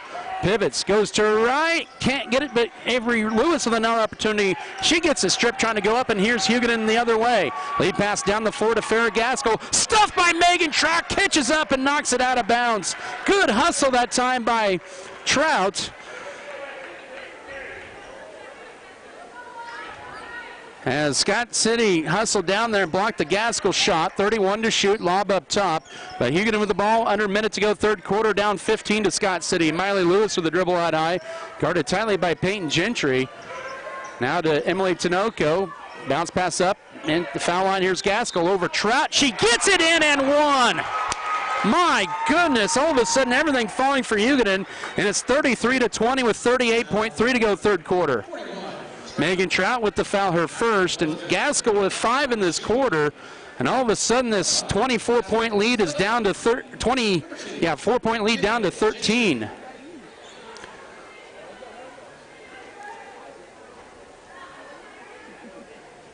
At the free throw line is Farrah Gaskell. She hit a free throw earlier on a 3-point play, part of this 10-0 run.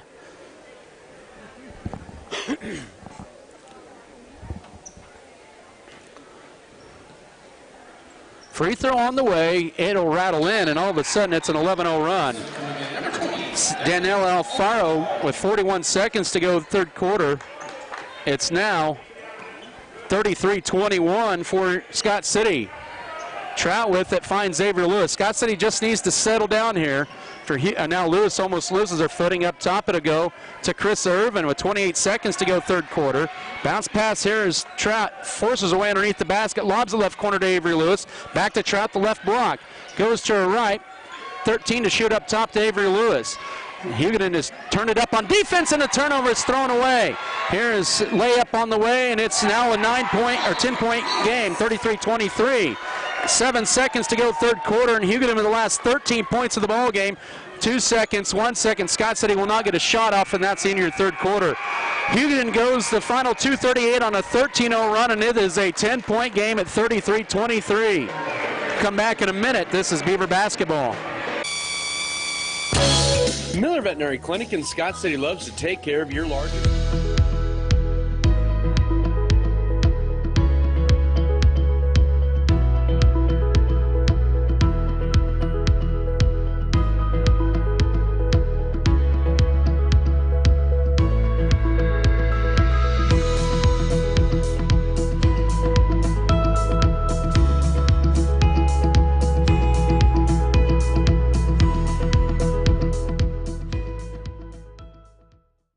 The world needs more farmers, people who know the land, people who support rural communities, people who are as diverse as each acre they care for.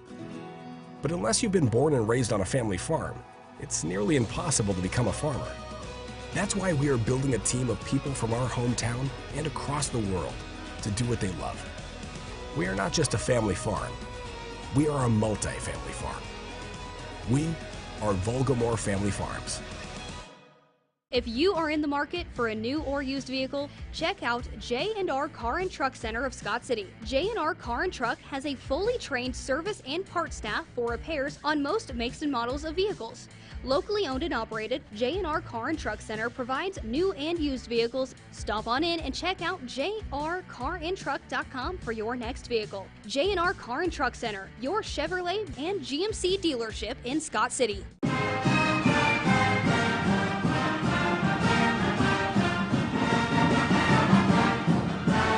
On the defensive end, Scott City has not helped their own cause out, and now this could be a single-digit game here. Hugoton led by Farrah Gaskell with 6 and 5 for Natalie Vega. Scott City led by Avery Lewis with 9, but the buckets were coming early in the third quarter, but they aren't now. Here's driving, a late whistle and a foul, says Jared Rudy. That'll be on Scott City. That'll be their first foul of the fourth quarter with 7:30 to go. That'll be on Avery Lewis, their first. But Scott City needs to regroup here. This is a long ways to go in this game. They once had a 32-8 lead, and it's now at 33-23. 15-1 run for Hugoton. 7:20 to go. Scott City stays to the 2-3 zone. Farrah Gaskell up top here to Miley Lewis. Now goes right wing over to Emily Tinoco. Skips it over to Gaskell. She's been the hot hand in this third quarter. A couple of and ones she's gotten. 10 to shoot. Lewis with it, pulls it out. First minute of the fourth quarter, looking for a screen. Steps her left and launches a three, and it'll bounce off in the rebound. Weathers gets hammered as she grabbed the board, and that'll be her 5th rebound of the night and the first foul of the fourth quarter on Hugoton. Danella Alfaro's first foul. But it's 33-23, and Hugoton applying full court pressure with 6:58 to go. Peyton Gentry looking to drive right sideline, and she now uses up a dribble, finds Xavier Lewis. Lewis almost gets a strip. Now she is trapped, and she, called for the foul. Boy, it's a tough break that time for Lewis. She has 2 fouls, and Hugoton is applying the pressure here. And Scott City having a hard time with it. 6:48 to go. Natalie Vegas in to replace Danella Alfaro, and Hugoton with the ball. And Scott City has not had a field goal here in over 5 minutes. Actually, over 6 minutes now. Only 1 point here in the last 4.5 minutes. 6:35 to go. Skip pass over to Miley Lewis. Back up top to go to Tinoco.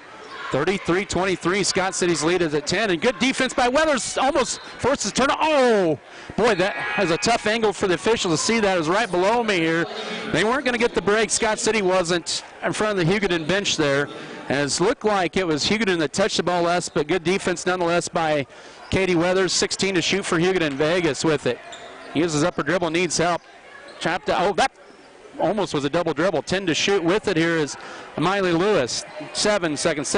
Gets a screen, goes to right. Vegas in the corner for 3, and it's a short one, but rebound and the follow-up is good for Armandares. Her first basket, 33-25 with 6:10 to go, and Hugoton with the second chance opportunity, and their run is now at 15-0. 6 minutes to go in the game. Kaylee Felker with it now to Peyton Gentry, looking for a cutter, finds Chris Irvin, loses it, picks it back up, finds Katie Weathers. She tries to clear out, Gary's in, lays it up, and Scott City finally scores and won. It took forever, but they got a basket, 35-25, and a foul to boot with 5:53 to go. Yeah, Natalie Vegas her first. Team foul number 2 on the Eagles here in the fourth quarter is Morgan Niehaus in. But Scott City needed a basket in a bad way. They go 7.5 minutes without a field goal and go 5.5 minutes without a point. Weathers can't get the three-point play, and Hugoton with the board. It remains 35-25 with 5:48 to go as Weathers leads Scott City her second high with 8 points tonight. She had 6 the other night. Did not score against Hugoton in the last meeting. Lewis drives in, dishes it left side to Niehaus. 20 to shoot for Hugoton. Tinoco in the paint. Here's Gaskell. Dumps it over right side and then losing it. It's almost thrown away, but right in the hands of Hugoton. Up top to Miley Lewis, looking to penetrate with 8. Now left corner Niehaus for 3. No! Rebound. Hugoton will track it down in the corner, and they'll get another opportunity. That was Armandaris. And now almost, and the Lewis, she'll put it up, makes it off. Rebound, fought for, and it's finally Katie Weathers with it. Weathers is going to race it down left side, pulls up with 5:08 to go to Kendall Gentry, skips it right side to Chris Irvin. Irvin with it, now needs help. Bounce pass to Katie Weathers, trying to get it to Kendall Gentry, does so, back to Weathers. Goes to her left, back out high to Kaylee Felker, 15 to shoot, now to Gentry, back to Weathers, she'll drive right side. Her layup is Big 10 and 1. See if she can get this free throw to go, 37-25 with 4:51 to go. Foul number 3, Armandaris. Deanne Armandaris, her second foul. Team's third of the quarter. Piper Fox and Megan Trout in for Peyton Gentry and Kaylee Felker. Hugoton will bring back in Sadie Arredondo. So good job by Scott City with 4 in a row here. And it's now 37-25 with 4:51 to go. Weathers trying to get her first free throw. Scott City has struggled at the line tonight, but they hit that one, and she has 11. She has a team high 38-25. 5-0 run by Scott City, all by Weathers, and she has 2 off of a career high with 4:45 to work. Bounce pass to right side to Maya Lewis. Lobs it left baseline to Emily Tinoco. Back up top to Niehaus. Niehaus will drive left side, and now a guarded 3 for Tinoco, and she's got it. She has 2 threes and 6 points, 38-28 with 4.5 to go. This game far from over here. Scott City with the ball and a 10-point lead. And it goes to Piper Fox. Splits the defenders, trying to go to her left. She'll be tied up, and that'll be a turnover. Scott City has turned the ball over a lot here in the second half. That'll be their 13th of the night, and Hugoton can get this back to a single-digit game with 4:21 to go. 38-28 your score. But Hugoton answers with their second 3 of the fourth quarter. Both teams now with just 2 threes tonight. Scott City has struggled at the line. Just 2 of 5 tonight. And now Lewis looking to drive in. Back to Tinoco for another 3. That one rims off. Rebound Piper Fox. She gets harassed. No foul call at the midway mark of this fourth quarter. She has 7 rebounds tonight. Scott City with the ball up by 10. 3:50 to work up top. Here's Irvin penetrating. Her runner is, they're going to call a foul on the floor instead. And that is the 3rd foul, I believe, on Hugoton in the fourth quarter. That's a foul on Dina Armandaris. That is her 3rd. 3rd team foul on Hugoton in this fourth quarter with 3:50 to go. 38-28. Scott City hanging on to a 10-point lead. It was once at 24 at one point. Mania Adigan getting ready to send in Farrah Gaskell. They're not right now. New 35, Irvin to lob it into Weathers. Catches it, goes to her left. Finds Kendall Gentry. Can she hit a left wing 3? The answer is yes. Kendall Gentry with 5 points. She drains her 9th triple of the year, and it's 41-28. Timeout Scott City. 3:43 to go. We'll come back in 1 minute. The Lady Beavers up by 13. This is Scott City basketball.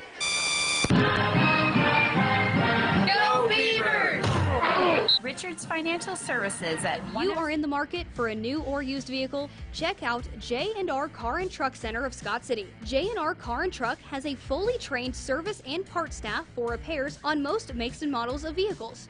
Locally owned and operated, J&R Car and Truck Center provides new and used vehicles. Stop on in and check out jrcarandtruck.com for your next vehicle. J&R Car and Truck Center, your Chevrolet and GMC dealership in Scott City.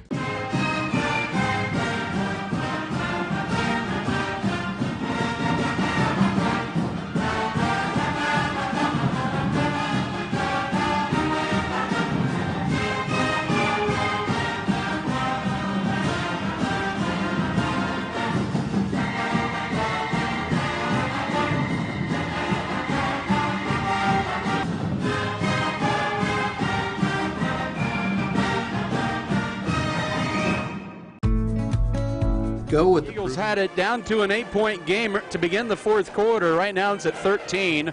Scott City has scored 8 of the last 11 points of the ball game, and they lead it here 41-28 with 3:43 to go. Out of the Scott City timeout, they're down to 2 left. Hugoton with 3 fulls remaining. Possession arrow will favor Scott City. Team fouls Hugoton with 4 in the period and 2 on Scott City. They got that corrected on the board. I thought that was right the first time around. A screen to Miley Lewis, left corner to Farrah Gaskell, skips it right side to Tinoco, catches it. Now back it goes to Gaskell, left wing, turns down the 3, drives in over Trout. No. Rebound Arredondo. Puts it on the floor, goes up, and new strong tipped right to Kendall Gentry. So good defensive stop for the Lady Beavers.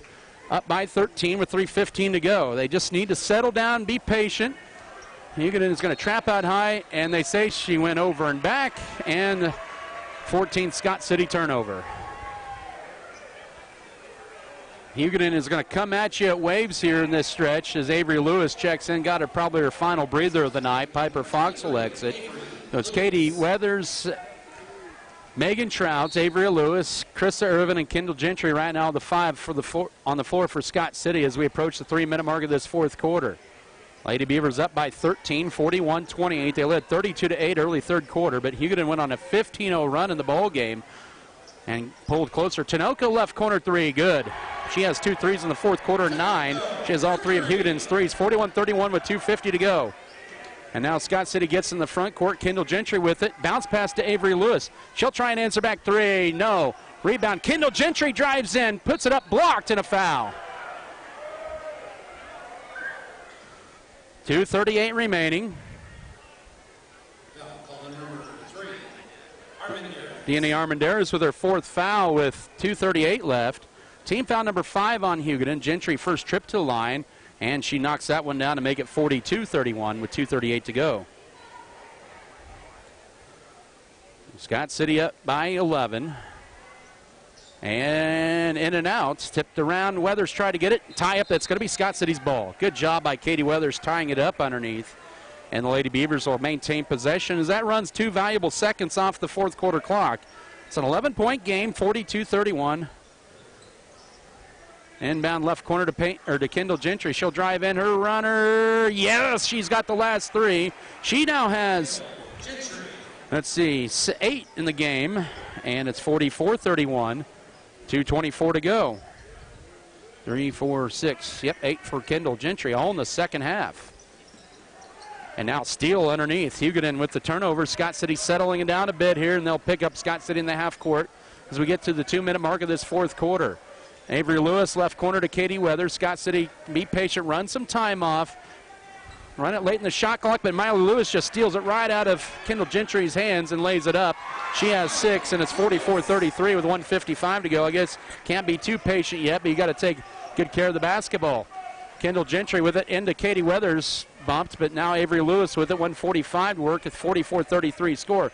Into Weathers, loses it, and another turnover, Scott City's 15th. And lob it to Tinoco, looking to drive in. Stuffed by Weathers, and she grabs the board. What a stuff that time by Katie Weathers on Tinoco underneath. And it's 90 seconds to go, 44-33. Kendall Gentry races across. She'll drive in, nice dish to Weathers. Bank shot, yes! Weathers with 13 in the game. That ties a career high, and it's 46-33. Her points of the difference, 1:15 to go. And timeout on the floor for Hugoton for substitution purposes. Or it's just a 30-second, well, it's a timeout for Hugoton. They're down to 2 with 1:13 to go. As they'll bring in 2 seniors, or bring in Danelle Alfaro. As they'll bring the seniors off, Deanna Armendariz and Sadie Arredondo.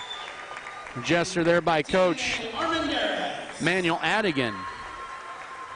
Hugoton is going to finish 1-6 at home this year. The Scott City Lady Beavers maybe going to survive a comeback effort here. Final minute in this one. They've never beaten Hugoton 3 times in the year. 3 is blocked. Trot couldn't see it, but right into the hands of Niehaus. Underneath here's Alfaro, and she scores it. Her first points, 46-35, 50 seconds to go. And Hugoton's going to play some pressure. Now here's Kendall Gentry, low pass, but right to Avery Lewis, now to Kendall Gentry. 42 seconds to go into Trout, trying to go to her right. Cut off at the foul line, pulls it back out. 35 seconds down to Kendall Gentry. Gentry with it, bounces it over to Chris Irvin. Now to Katie Weathers, trying to go for a career high, instead dishes to Lewis for the dagger. Yes! 12 for Avery Lewis, 49-35 with 23 seconds to go. Shot clock shut off, and that'll about do it here in Hugoton. Scott City is going to escape here with their 11th win of the year and a big win tonight. 12 seconds to go on Miley Lewis. They have never beaten Hugoton 3 times in the year. Hugoton has never lost 3 times in a row. Miley Lewis hits the 3. She has 9, 49-38, and that's going to be your final. So Scott City saw Hugoton run 15 in a row in the third quarter and get it to within 8, but Scott City had enough in the end to win 49-38 over Hugoton to get to 11-8 on the year. And 5-6 in league play, Hugoton drops to 7-12 overall and 3-8 in the conference. We'll begin our post-game festivities after this 3-minute break. This is Beaver basketball.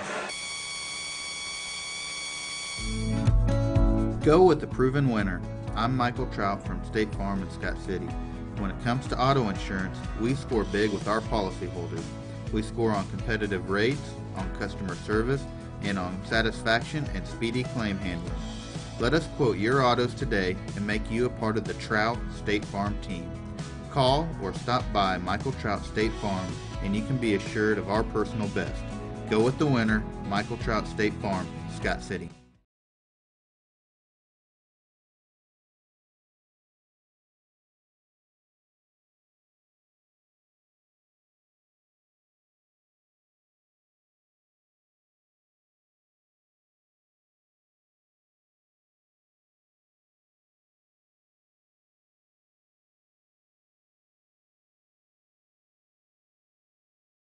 BBN is brought to you by Lone Tree Farms, J&R, Next Tech Wireless, Pioneer Communications, S&T, Scott County Hospital, Scott Co-op, Security State Bank.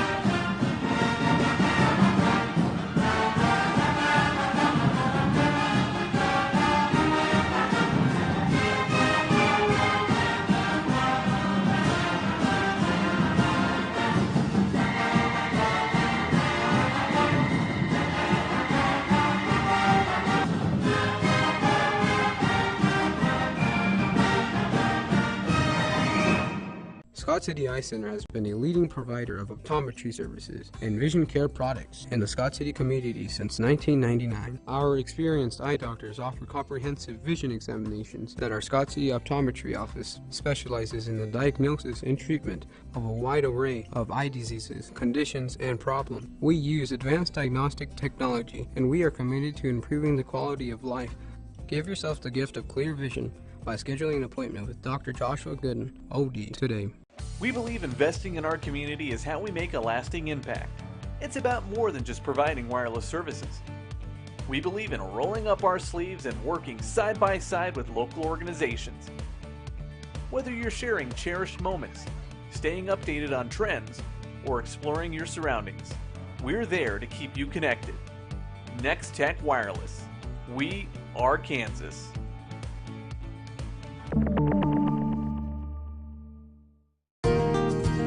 First National Bank of Scott City. One of the few places left that you could call today and speak with a person and be greeted at the door with a friendly face. Come see us at First National Bank, where you will feel at home. Let us help you with your banking needs, whether it be setting up a checking account, savings account, CD, or getting a loan for that new vehicle or home you have been dreaming about. Member FDIC, an equal housing lender.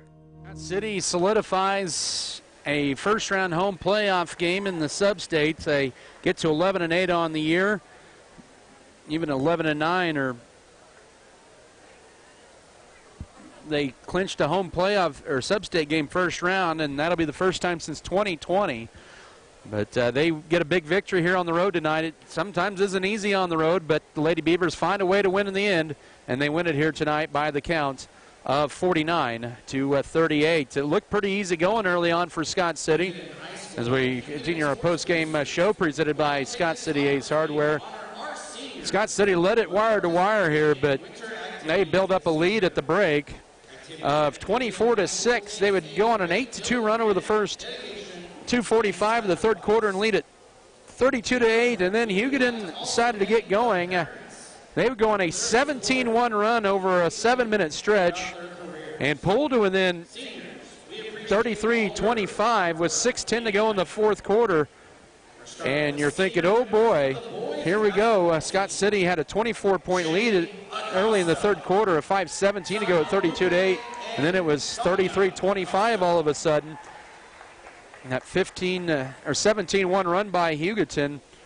And Lady Beavers figured it out. They would get 5 in a row and kind of play back and forth and get it, or would not see the deficit more than, or the lead no fewer than 10 points the rest of the night here. As we try to reach this over to Coach Justin Froh, as Lady Beavers will lead by 14 before hanging on for an 11-point win here tonight, 49-38. As we get Coach Justin Froh mic'd up here.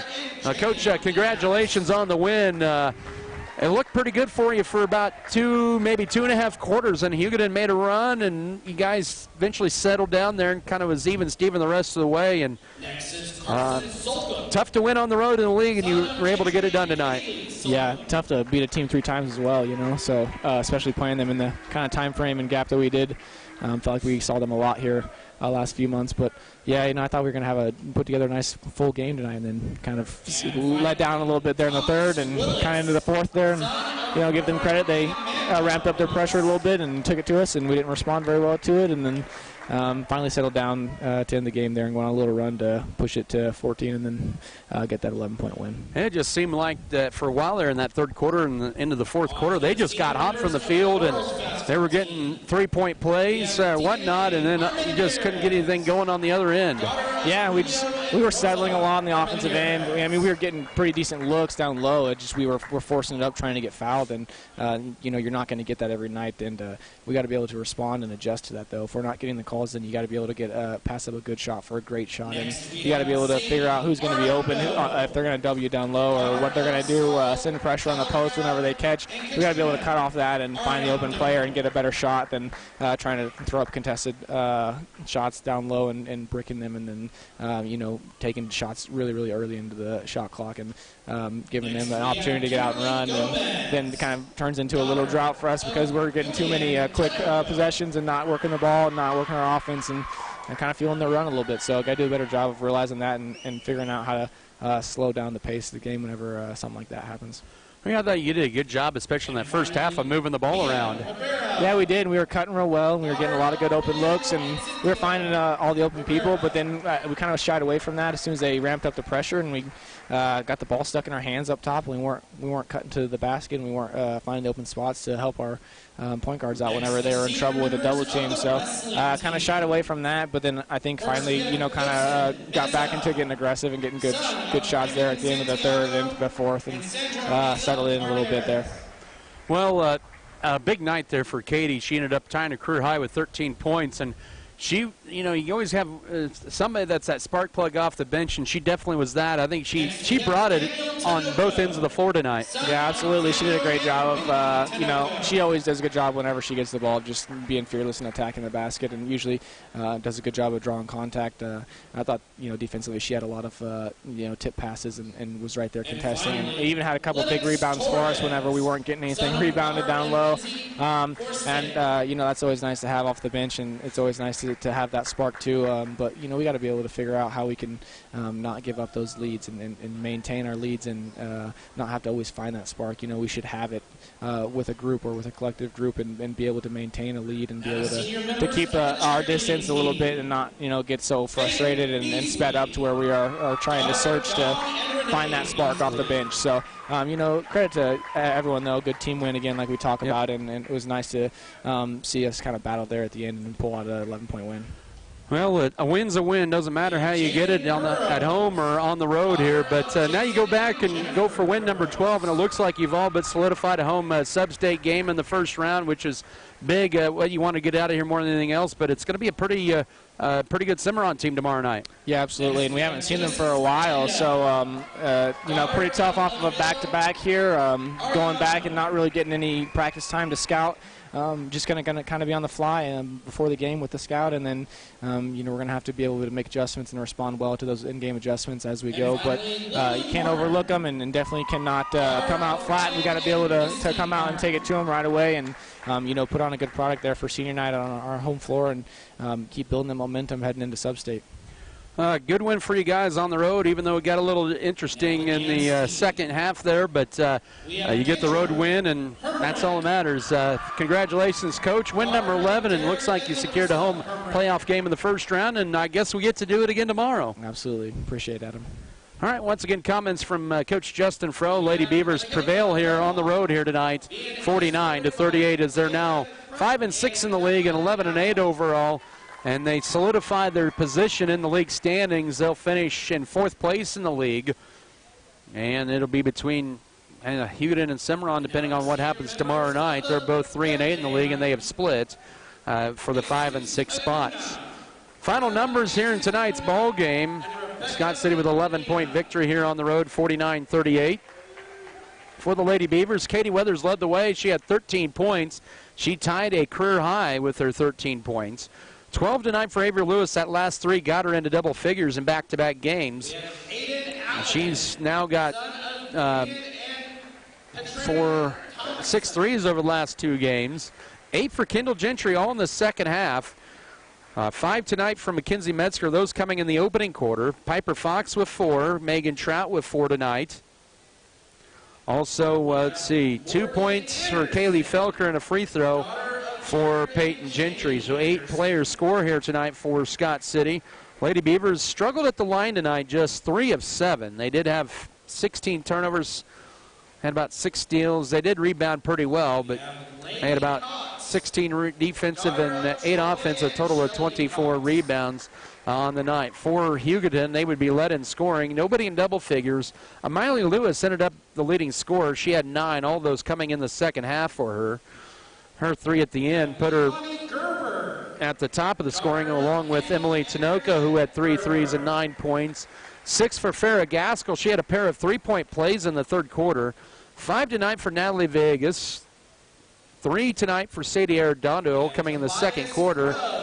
And then 2 each for Deanie Armendariz, Daniela Alfaro, and Morgan Niehaus. Hugoton ended up with 13 turnovers. They really cut down the turnovers in that second half. They would have a total of 11, 16, about 20 rebounds tonight. As Scott City barely hung on to the rebounding battle here tonight. But the Lady Beavers with the road W here tonight. First time they've ever beaten Hugoton 3 times in a season. And also, first time Hugoton's lost 3 in a row. Lady Beavers in the regular season on the road will finish with a winning record at 5-4. And Hugoton will finish at home this year at 1-6. They played just pretty much a league schedule here at home, all but one. Lady Beavers win it here 49-38. They're still going through senior night festivities as they did.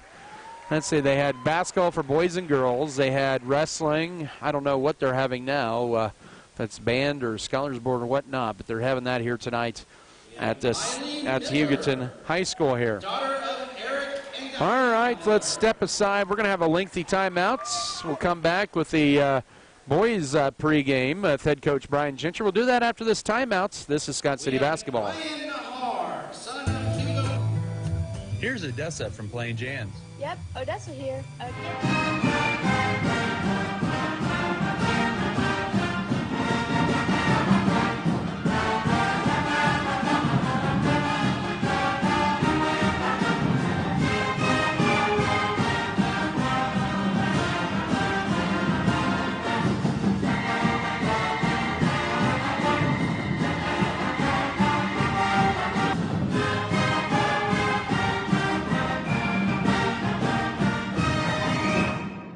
At American Implement, we believe that education and athletics play a crucial role in uplifting communities. Our commitment to supporting farmers aligns closely with the values of teamwork and resilience found in sports.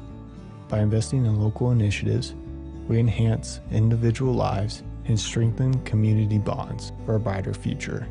American Implement, indebted to the past, committed to the future. As your local community foundation, we are dedicated to preserving local wealth so the communities in and around Scott County will forever remain an attractive place to live, work, and raise a family. We respond to the needs of our community through grant making, scholarships, and other special projects. Visit us online at scottcf.org.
BBN is or those popular street tacos. And don't forget, El Dos Toros has daily specials. They can also welcome any large or small gatherings. So put your worries away and enjoy great food and drinks from El Dos Toros, right off Main Street in Scott City.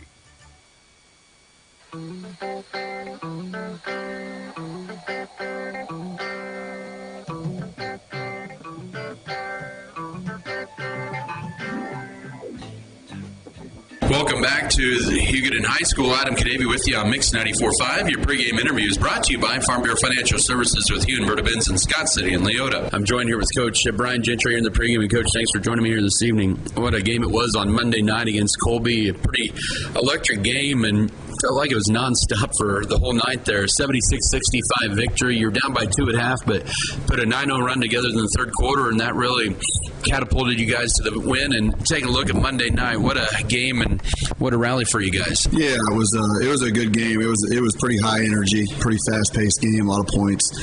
So a fun game to watch, especially for the fans. And our guys, they did a lot of really good things. I mean, the score doesn't show how well our defense, played, but the Jones kid and Tubbs they're just very hard to guard, especially when Jackson gets into foul trouble. I mean, that kind of gives us a disadvantage with the size. But I thought our guards did a really good job of flying around when Jackson was out. I thought offensively they did a good job of attacking the basket, not settling just for threes. Even though it was a night that we shot the three ball pretty well, I think we were about 57%. So that's pretty good, and it's nice to see our guys playing with that kind of confidence and freedom out there. Not overshooting the three, but knocking down the ones that we want. It's a big story too. You mentioned about the threes. You hit 13 of them, but it was a lot of penetrating and kick out. I mean, those are our shots, and when we get them, we're going to shoot them. Looking back on the last couple of games, we've done a very good job with that, and we need to continue to do it. There's been games where we get those same looks and we just didn't knock them down, but our guys' confidence is pretty high right now, and we've got to continue that. You kind of get to a stretch where you have 2 more games here left in the regular season, and they're pretty big games. How much do you try to say we just need to get the one ahead of us and then worry about tomorrow night, or how much do you talk about the higher standings in the postseason? Yeah, our guys have been through this now. This is their second go around with a sub-state format kind of like this. They're aware. They know each game counts. But if you ask our guys who we play tomorrow, I don't know if they know.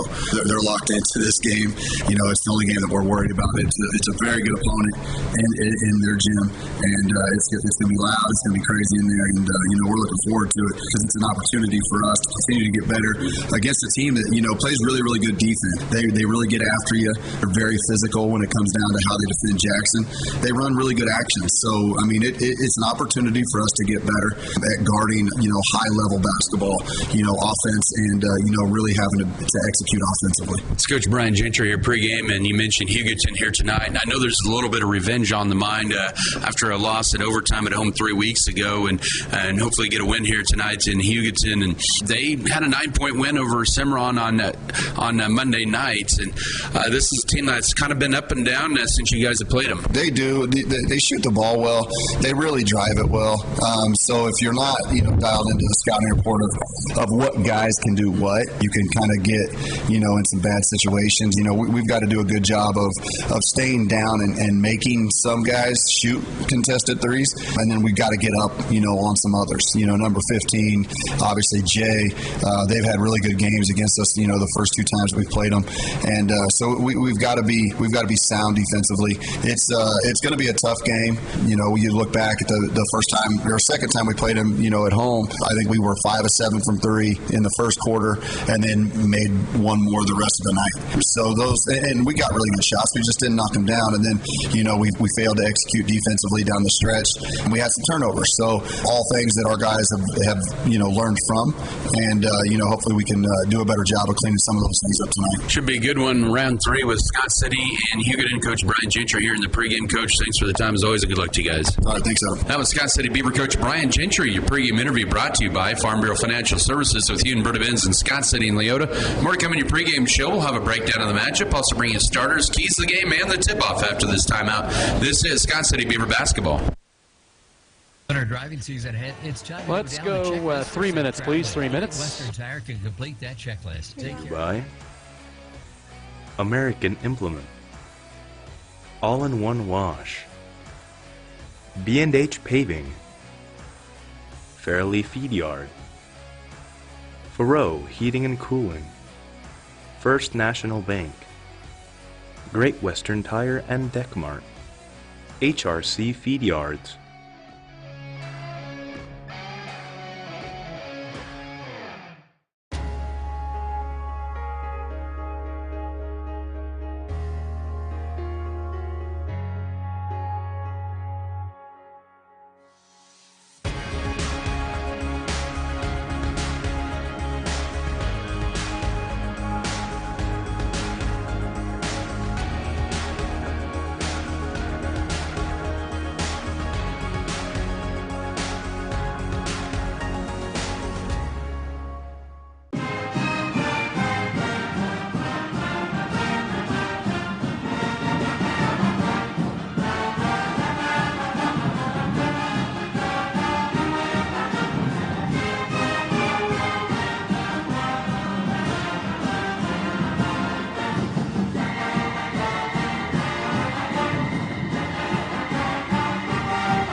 Western State Bank, Backyard Blooms and Garden Center, LLC, Spray Foamit, LLC, Good Anesthesia and Pain Management Services.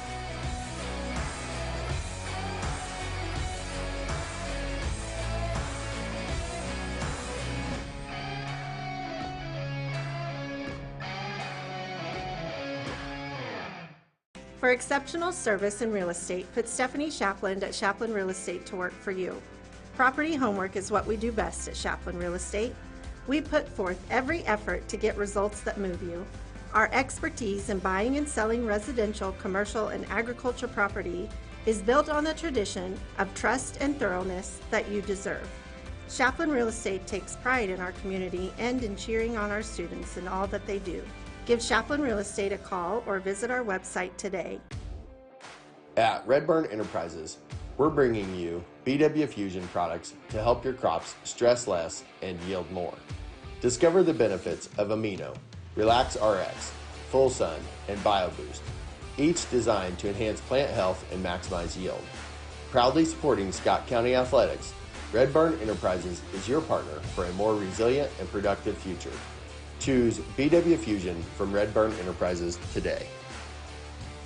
White's Food Liner is located at 1314 South Main Street in Scott City, Kansas. They are open daily from 7 a.m. to 10 p.m. Home delivery is available Monday through Friday from 8 a.m. to 5 p.m. just by calling 620-872-5854. They are a full-service grocery store offering a wide selection of varieties at affordable prices. Sign up today for their mobile app. Look for it in the App Play Store under White's Food Liner. Don't forget to visit today. Games this year, so hopefully Scott City will look to get the second win against Hugoton this year. They haven't done that in 10 years. Haven't won 2 games against Hugoton in 10 years, that is. This matchup here has been dominated by Hugoton over the recent years. They've won 8 of the last 10, 18 of the last 22. Scott City hasn't won here in 8 years. It's been 2017 on the 17th of February. They would win in overtime on a nail-biter, 61-60. First meeting was on the 23rd at the Sterling Invitational semifinals, where the Beavers would win 57-40. And then 8 days later is 59-56 Hugoton in overtime against Scott City. The Eagles lead the series since 1989. 24-20. As we take a look at this game here, Scott City, boy, what a good night of shooting overall. They shot 60% from the floor on Monday night in their win against the Colby Eagles, 76-65. And you heard Coach in the pregame, and he was pretty much spot on. They played pretty good defense, even though they gave up a season-high 65. That flow of the game was just at a frantic pace there on Monday night. So the Beavers would lead by as many as 17 in the fourth quarter before hanging on to the 11-point win, 76-65. But it was a big night for Alex Tringo, and he had a career-high 22 points in the win. And before Beavers in double figures, Jackson Rumpert would get 15 points.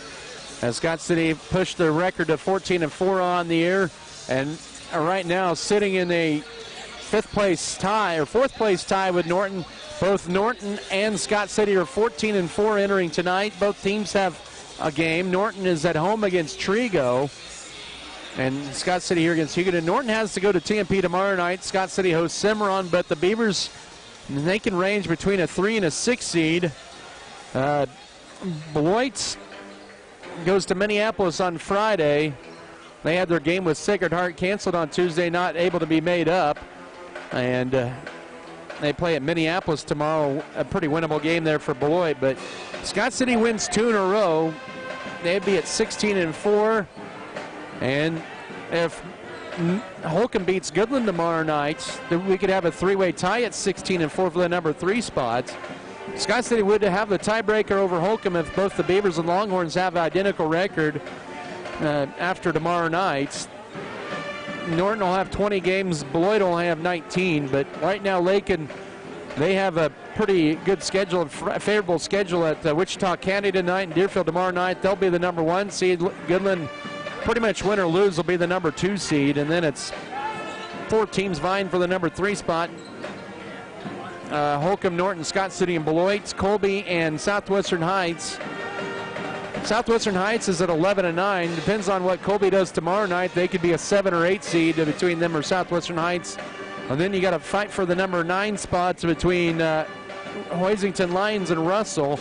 Hoisington plays tomorrow night. Lions plays tomorrow night, and Hill City does tomorrow night as well. All 3 have 19 games to their schedule, so they'll.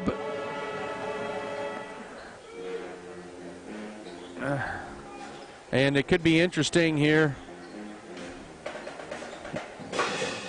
Between those 3 teams, we get the 9, 10, 11. A lot to play for. We could get a little bit more decided tonight, maybe. We'll see.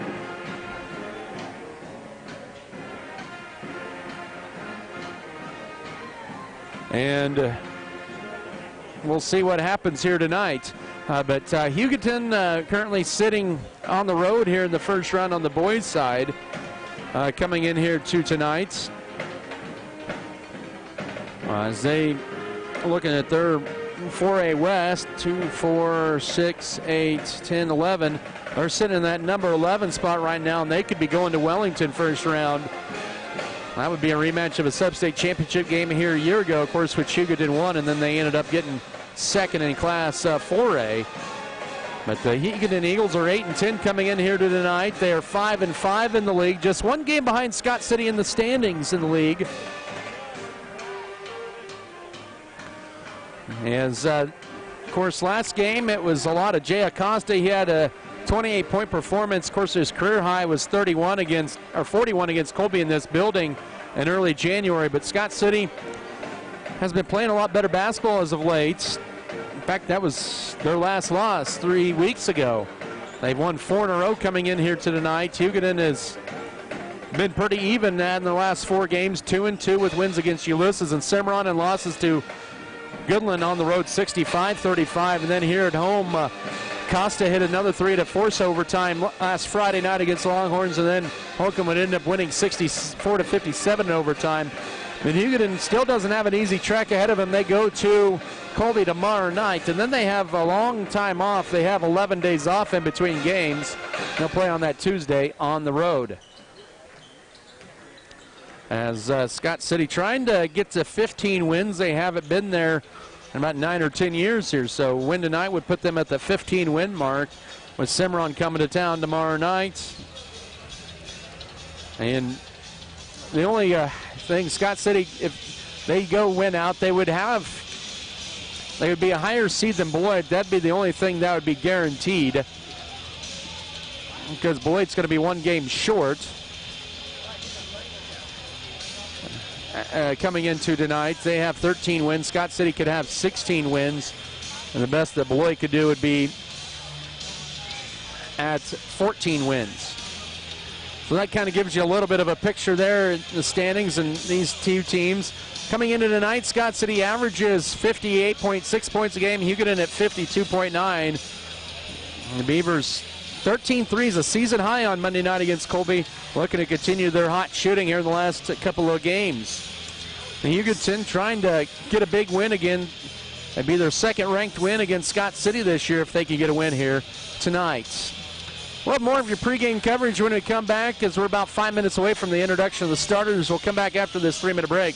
This is Scott City basketball. Scott Recreation Commission. Great Western Tire of Scott City is available for tire repair and replacement, oil changes, tire rotation, balancing, alignment, and bulk fuel delivery to keep your equipment going. They also offer 24-hour emergency service calls. Deckmart Furniture and Appliances. At Deckmart, they offer a variety of quality furniture, including sofas, recliners, lift chairs, dining sets, bars, bar stools, mattresses, and more. They carry GE and Speed Queen appliances and are happy to quickly service what they sell with a local repairman. Great Western Tire and Deckmart Furniture and Appliances. Small-time friendliness with big city service and quality. Fairleigh Feed Yard is dedicated to investing in our facilities and staff to provide the best experience possible for the cattle feeder and, in the end, the consumers of our product. We are always in the market to purchase corn and other commodities from local producers. Call our office at 620-872-2111 for current pricing. Our dedicated employees and their families are very important to us, and we are proud of their children that are current beavers and individuals that will grow into those roles in the future. Fairleigh Feed Yard is privileged to support Scott City youth and are honored to cheer on the Beavers.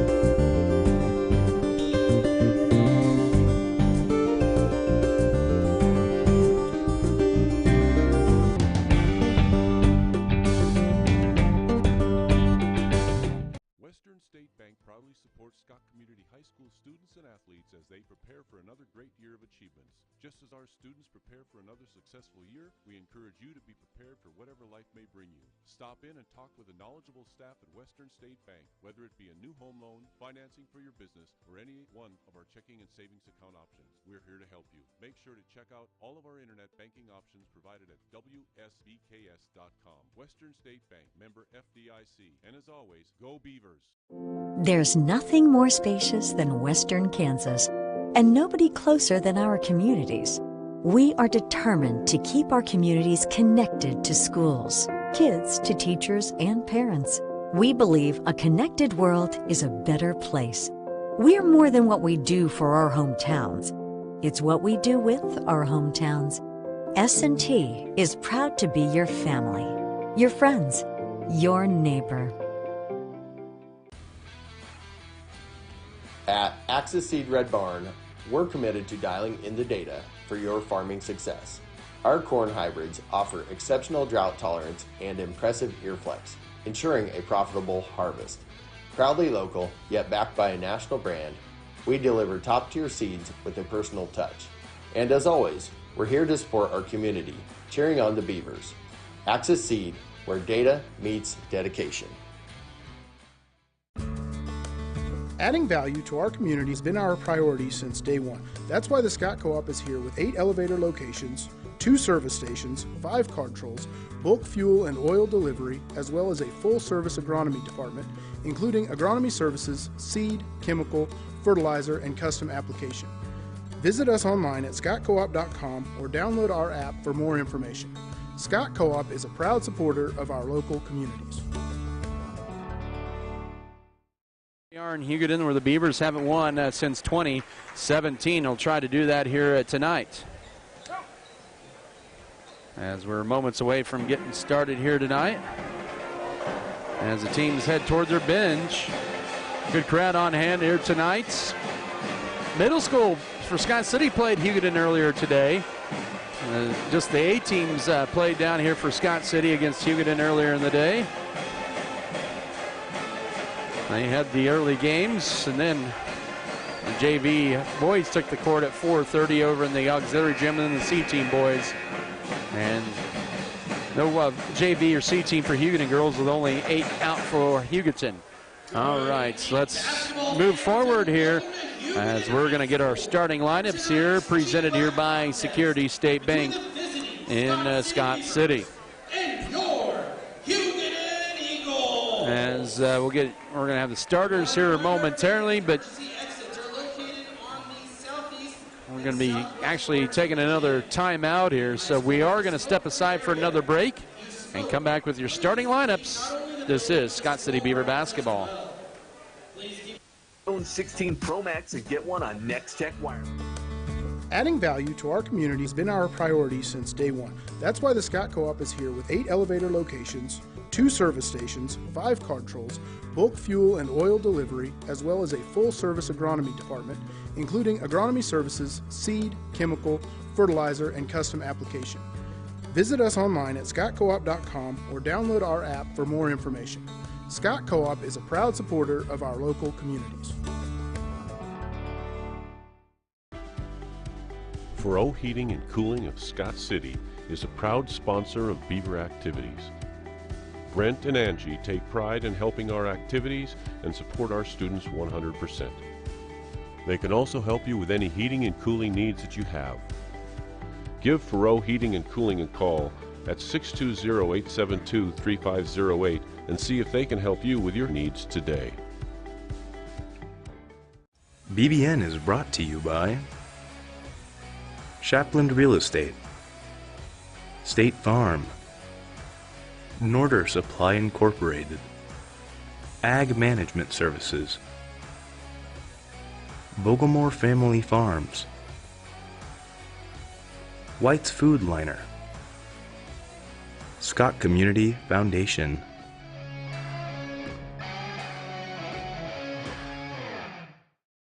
The dedicated team at Norder Supply is passionate about assisting our customers in achieving maximum net return per acre. That is how we define our success. Through unparalleled agronomic advice and best-in-class customer service, you can depend on us to do what is best for your operation. Ask them today about their spot-on service and how it can fill your needs. Norder Supply. Plain talk, exceptional results. They said this place was too isolated to call home. They said it was too remote to build a community. And then one day, a farmer strung a copper wire from one fence post to another and changed everything. We didn't build the communities of Southwest Kansas. No, we just brought them together.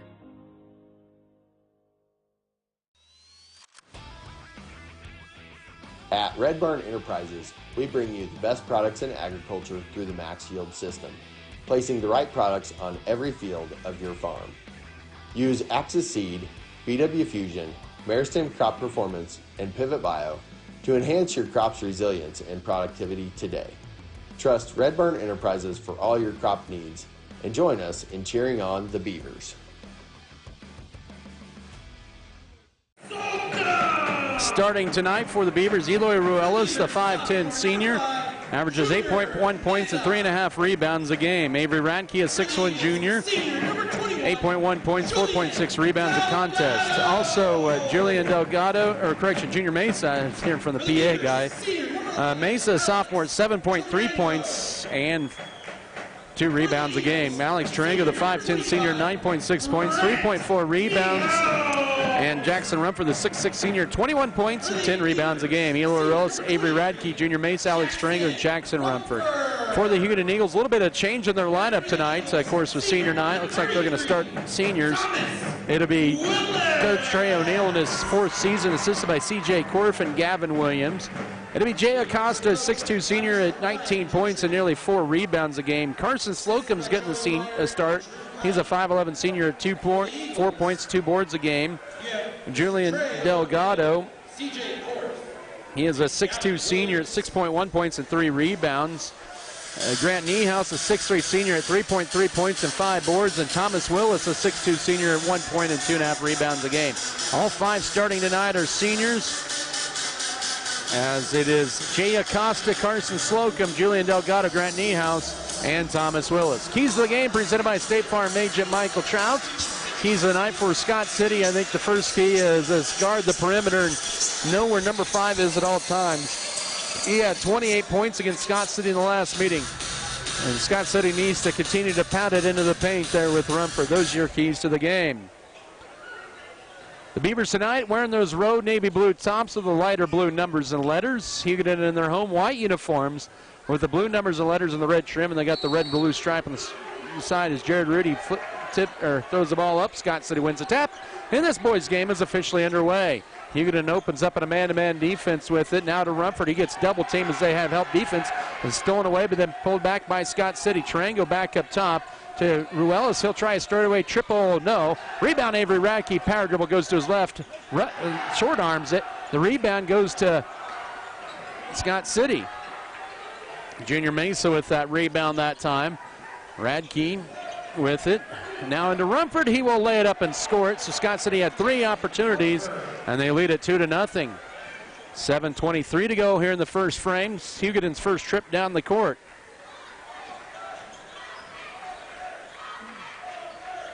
And now with it, here's Jay Acosta, drives in, now flip left corner, goes back out high left to Acosta. Almost stolen away. It's going to be knocked out by Eloy Ruelas. It'll still stay Eagle basketball with 17 to shoot, 7:06 to go first quarter. 2-0 lead for Scott City. Scott City got a couple of offensive rebounds on that first possession. With it, Acosta, 10 to shoot up top. He'll be guarded right now by Eloy Ruelas. Goes to his right, gets a screen as he goes to his left, and he'll fire a deep 3, and too strong, but rebound to Junior Mesa right at the foul line, and Mesa already with 2 rebounds here. Here's Hugoton with the ball first, or Scott City with the ball, 6:45 to go. Radke at the foul line, banked in. The bank is open late hours tonight. He has the basket. 4-0 Scott City with 6:40 to go first quarter. Good start here for the Scott City boys. With it, here's Niehaus. He'll drive in over Rumford and gets it to go on the layup on the right side. 4-2 your score. 6:28 to go first quarter. As Beavers have to deal with that Hugoton student section. Up top, Rumford looking to drive in, steps back, goes right side to Avery Radke, out high. Goes to his left, then flips the left corner to Eloy Ruelas. 20 to shoot. He'll look to drive in on Slocum, but can't. Now entry feed deflected out of run by Thomas Willis as they try to get to the block to Rumford. It'll be Scott City basketball with 16 to shoot. 6:09 to go first quarter, 4-2 Beaver lead. They'll lob it out to Avery Radke toward the left elbow, gets a screen, goes to his right. Now Rumford left wing, open for 3. Short. Rebound in the hands of Thomas Willis for Hugoton. 4-2 your score. We've played 2 minutes. Scott City 2 of 5 to begin this ball game. Hugoton 1 of 2. And now a 3 on the way. Good for Thomas Willis out high. And Hugoton with 5 in a row to go up 5-4. 5:48 to go first quarter.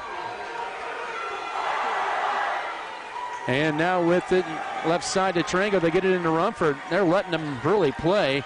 Now driving right side, there's a reach-in foul on Carson Slocum. That'll be his first in the ballgame's first foul with 5:37 to go first quarter. Hugoton with the last 5 points of the ballgame, leading the Beavers 5-4. Rumford to trigger it in. And to Ruelas up top. Here's Tarango for an answer back triple. Yes! He continues his hot shooting. 7-5, 5.5 to go third quarter as he buries his 18th three of the year in our second lead change. And Hugoton's going to throw it away. Their first turnover. Ruelas leading the charge. He'll take it all the way. Nice dish to Tarango. He has the last 5, and it's 9-5 Beavers with 5:17 to go first quarter. So the teams have traded 5-0 runs here. 5:10 to work first period. 9-5 Scott City lead. Hugoton with the basketball. Beavers 4 of 7 again. Hugoton 2 of 3. Scott City staying man-to-man. Niehaus up top. Now goes to Jay Acosta. Drives to his right.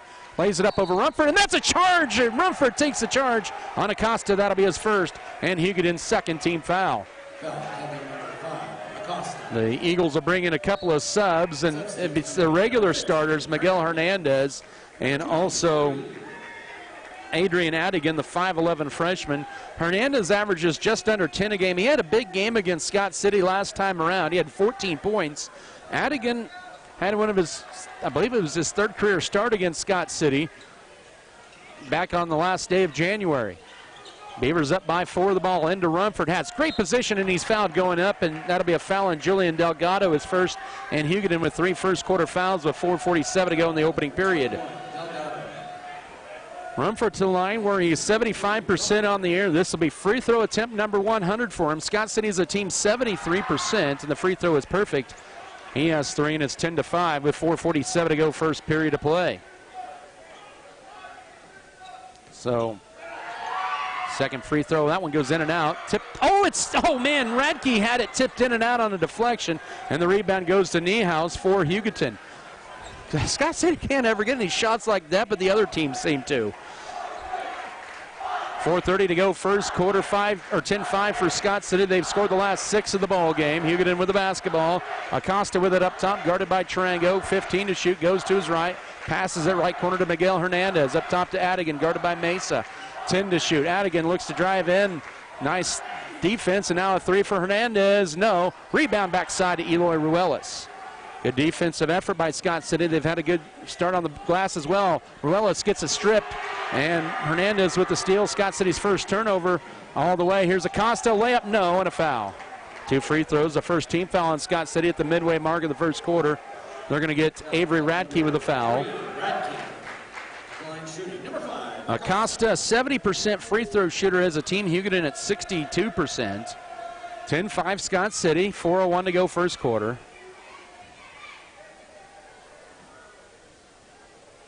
First free throw up, and it's good. That break the 6-0 Scott City run.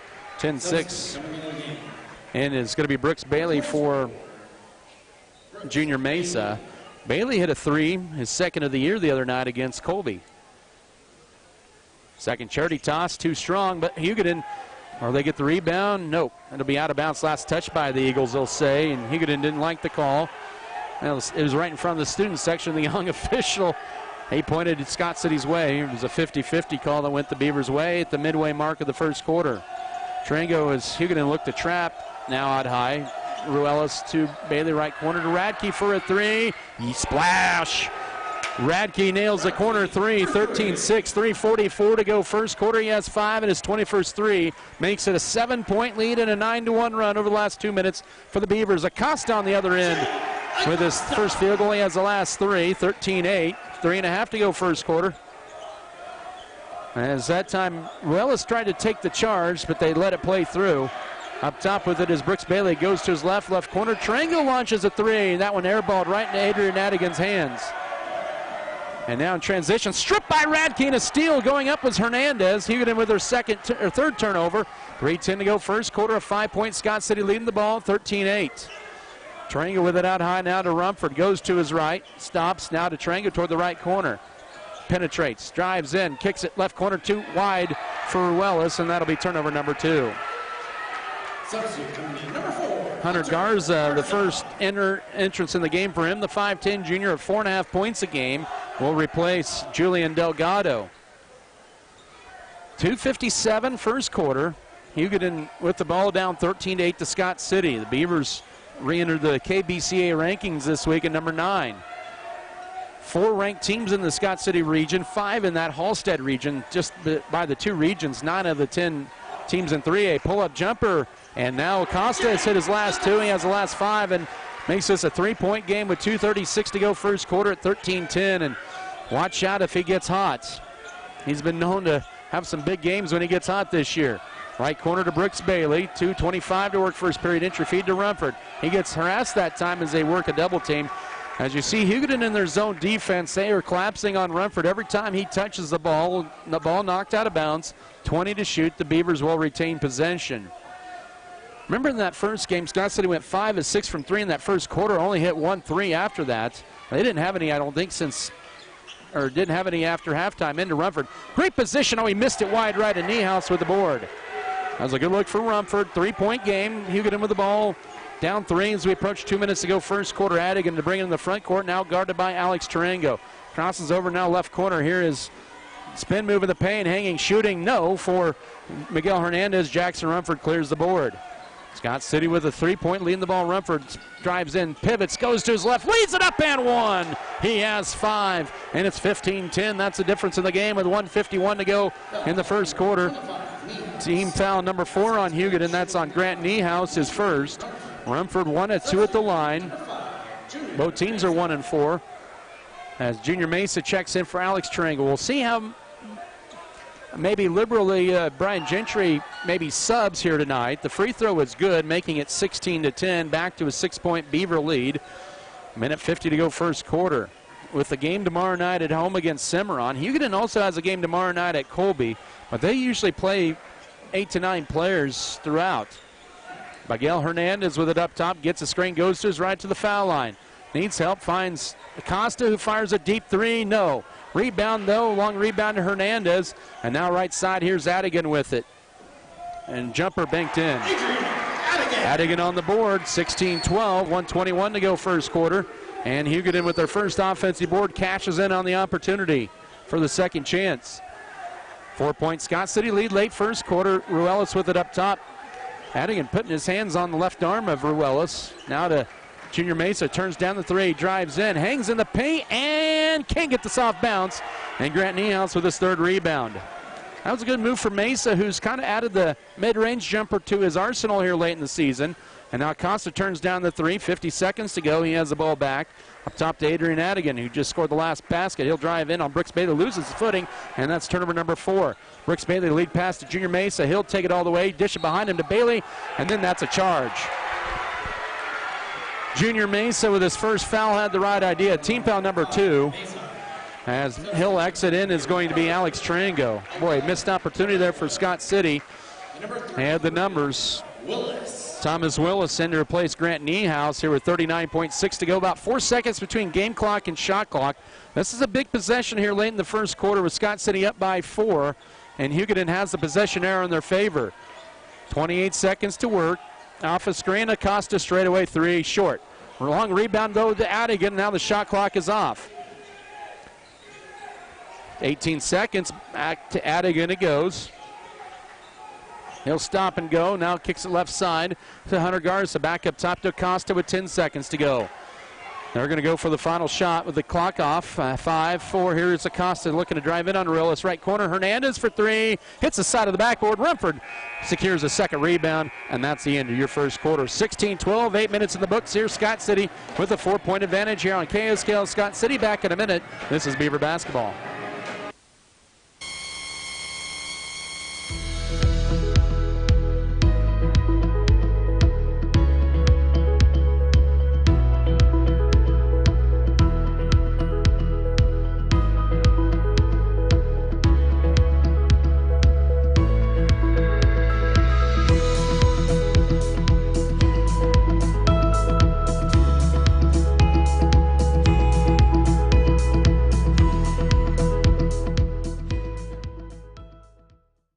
The world needs more farmers, people who know the land, people who support rural communities, people who are as diverse as each acre they care for.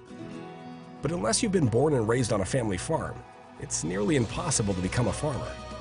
That's why we are building a team of people from our hometown and across the world to do what they love. We are not just a family farm. We are a multi-family farm. We are Volgamore Family Farms.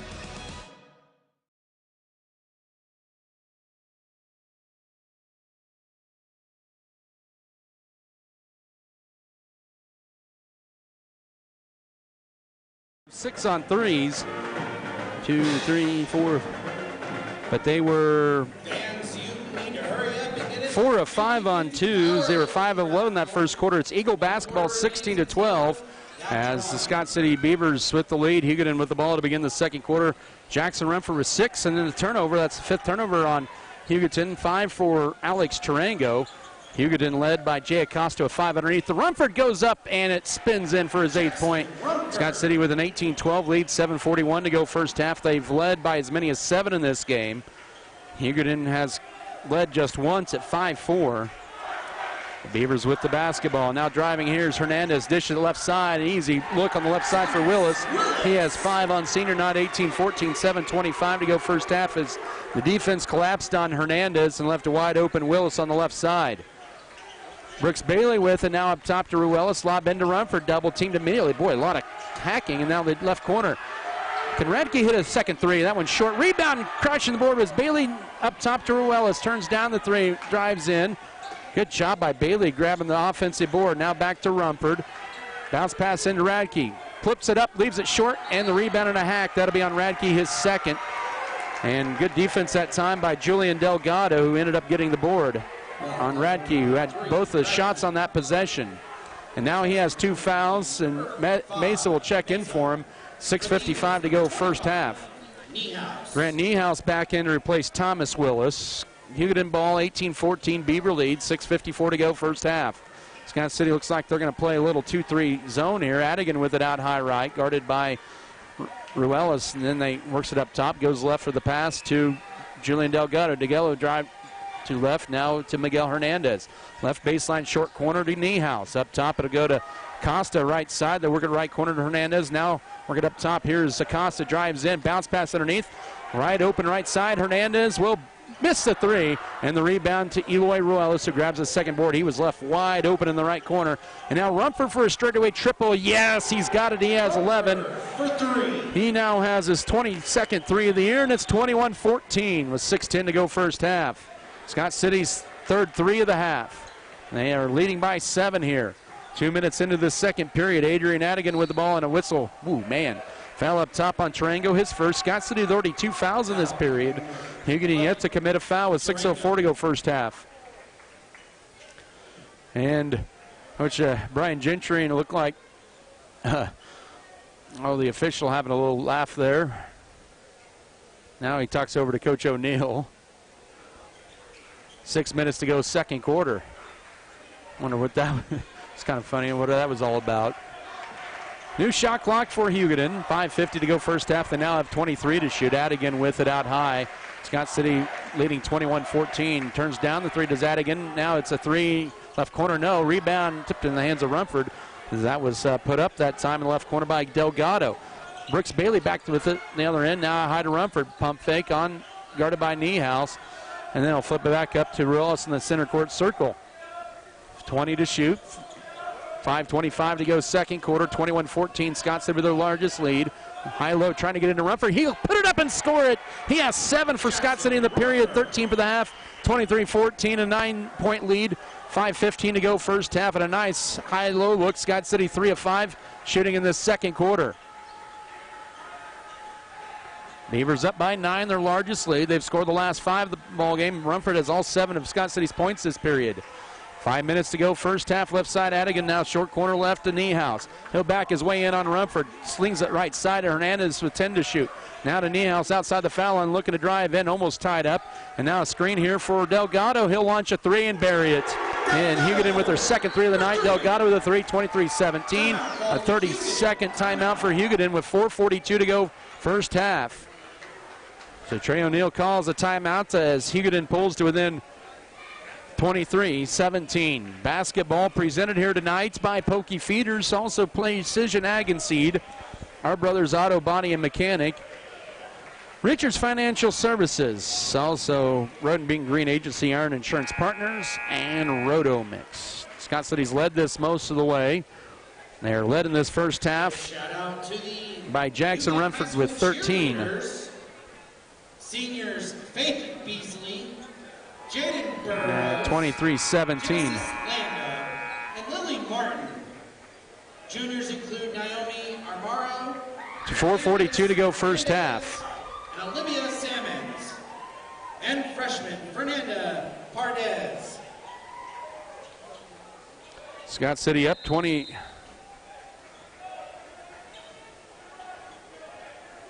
With the basketball, 23-17 out of the 30-second timeout.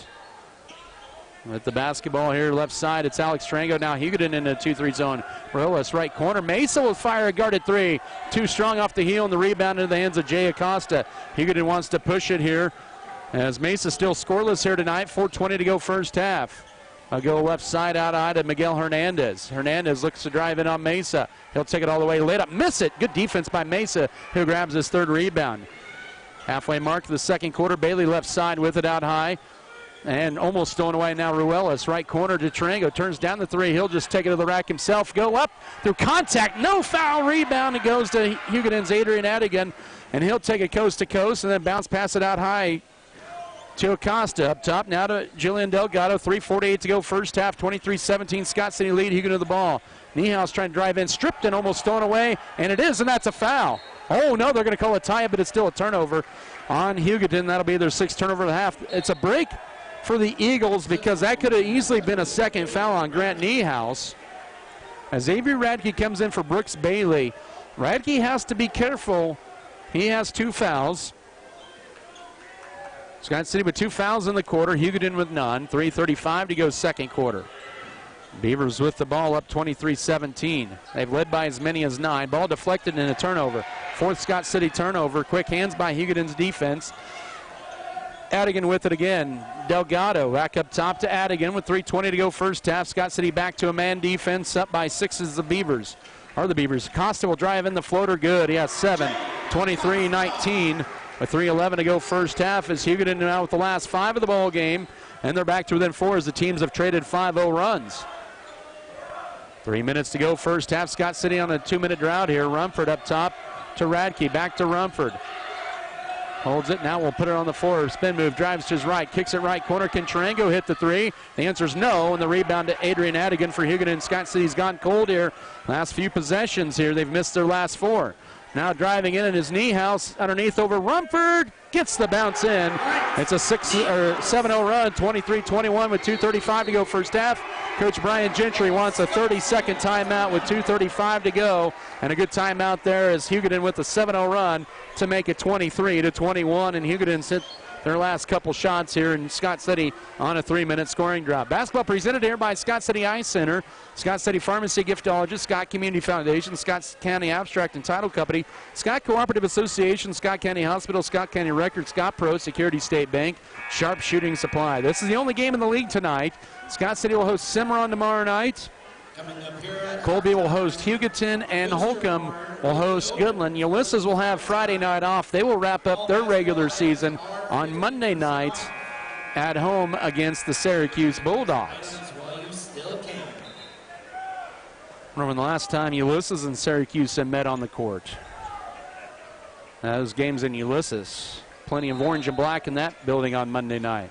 Out of the 30-second Beaver break, a 7-0 run for Hugoton over the last 2 minutes. They pulled it within 2. 23-21, a screen for Eloy Ruelas. Bullet pass left corner to Mesa. Looking to drive in, then stolen away by Costa. 5th Scott City turnover. And Hugoton with a 7-0 run can tie this game up, and that'll be a whistle. And they're going to get a foul on Scott City, says Jared Rudy, and that'll be on. Oh, that's on Avery Radke. That's his 3rd. Oh, that's a tough foul on Scott City with 2:18 to go first half. Team foul number 3 on Scott City. Caston Wren in for the first time. Also, Brooks Bailey returns to the lineup as Mesa and Radke now with 3 fouls have to sit out. 2:15 to go first half. A new 35 is screen for Hernandez in the corner, and Hugoton leads it. Miguel Hernandez, his first 3 points of the night. It's 24-23 with 2:05 to go. First half, Hugoton on a 10-0 run to go back up by 1. And Scott City on a 3.5-minute scoring drought. Brooks Bailey, left side to Caston Wren. One dribble, now needs help. Finds it out high to Eloy Relis and now to Alex Tarango. The Hugoton bench is up on their feet. I don't think that should be legal. I don't think you're supposed to do that. If you're on the bench, you're supposed to sit down. 10 to shoot with it is Caston Wren. Wren with it now is Alex Tarango looking to penetrate. He'll drive to the foul line. Now will drive in. Splits the defenders. Misses a layup and the rebound to Hugoton. Julian Delgado. Boy, the lid is on the rim for Scott City. As Hugoton with a 1-point lead in the ball, 90 seconds to go. First half, 24-23. A stop and pop three. Short. Rebound. Last touch, or goes out of bounds. Nobody touched it. As Hernandez couldn't hit the shot. It'll be Beaver basketball. But the Beavers need a basket. Hugoton on a 10-0 run over the last 3 minutes. Scott City hasn't scored in 4 minutes. They went up 23-19. It's 24-23 Hugoton. They'll play a little pressure in the backcourt. Will the Eagles? Ruelas will lead pass to Tarango. He'll catch it like he's the receiver from a quarterback. Ruelas steps back, launches a three. No. Boy, Scott City cannot buy a basket, and Hugoton with the board. Delgado, or correction, that's Costa with it. Scott City's gone 4 minutes without a basket. 24-23, Hugoton final minute of the first half. Acosta up high with it. Now to Niehaus. Goes left with the pass to Julian Delgado off a screen. Acosta will drive in down middle lane. Oh, and one! You've got to be kidding me! Ruelas should have taken the charge there, and they call the foul on Ruelas. That is his first. Team foul number 4. And Acosta with 9 and makes it 26-14. I'm sorry, I do not agree with that call. When you're planted there and you get run over like that, that's an offensive foul, but they give it to Hugoton's Acosta, and he's at the line. The foul on Ruelas is first, but 4 fouls on Scott City in the second quarter, none on Hugoton. They've gotten a lot of breaks here, and now it's a 13-0 run, 27-14 with 47.6 to go first half. They're going to allow Carson Slocum to re-enter the game.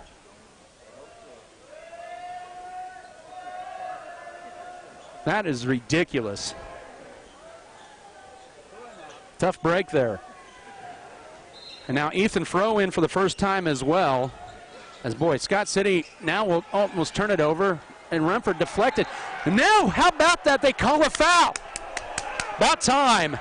About time. 25, Niehaus with the foul, his second. First team foul the second quarter. It only took 7.5 minutes for Hugoton to pick up a foul in the second quarter. Tough break for the Beavers there, but now back in is going to be Isai Guardado. But Hugoton on a 13-0 run, but Scott City has helped them out with some turnovers and some missed bunnies underneath. And it's 27-23 with 38 seconds to go first half. Up top to Tarango. Scott City needs to stay poised here. Up top to Froh. He'll drive in. He'll take a strong to the rack. He'll lay it up. Yes! And one! Froh on the board, making it 27-25 with 30.1 to go first half. And a nice heady move by the sophomore. That foul on Miguel Hernandez, his first, team foul number 2, is Adigan back in, and also Jay Acosta. Froh, this is his first varsity free throw here with 30.1 first half, shot clock shut off. Yeah, we're going to wave it off. Lane violation on Scott City. And it's 27-25 Hugoton, but much needed basket by Scott City. Hugoton will have the ball. They can close out the first half. They are on a 13-2 run over the last 4.5 minutes. Again to walk it across. 20 seconds to go second quarter. With it is Hunter Garza, who's back in. And now up top to Jay Acosta. Foul trouble for Scott City. Radke with 3 fouls. Picked up his third with 2:18 to go first half. Now 7 with 6. Here with it is Adigan looking to drive in right corner. Here's a 3. No. Rebound. Refs it away. They'll fire up the 3. No. And that's the end of your first half. Hernandez to Garza. What a first half. But Hugoton goes on a 13-2 run to close the first half. And Scott City down by 2 at the break. It was a 15-9 second quarter run. 27-25. Hugoton with the lead of the break. We'll step away for 3 minutes. This is Beaver basketball. Years since you graduated, your college team is your life. You are in the market for a new or used vehicle? Check out J&R Car and Truck Center of Scott City. J&R Car and Truck has a fully trained service and parts staff for repairs on most makes and models of vehicles. Locally owned and operated, J&R Car and Truck Center provides new and used vehicles. Stop on in and check out jrcarandtruck.com for your next vehicle. J&R Car and Truck Center, your Chevrolet and GMC dealership in Scott City.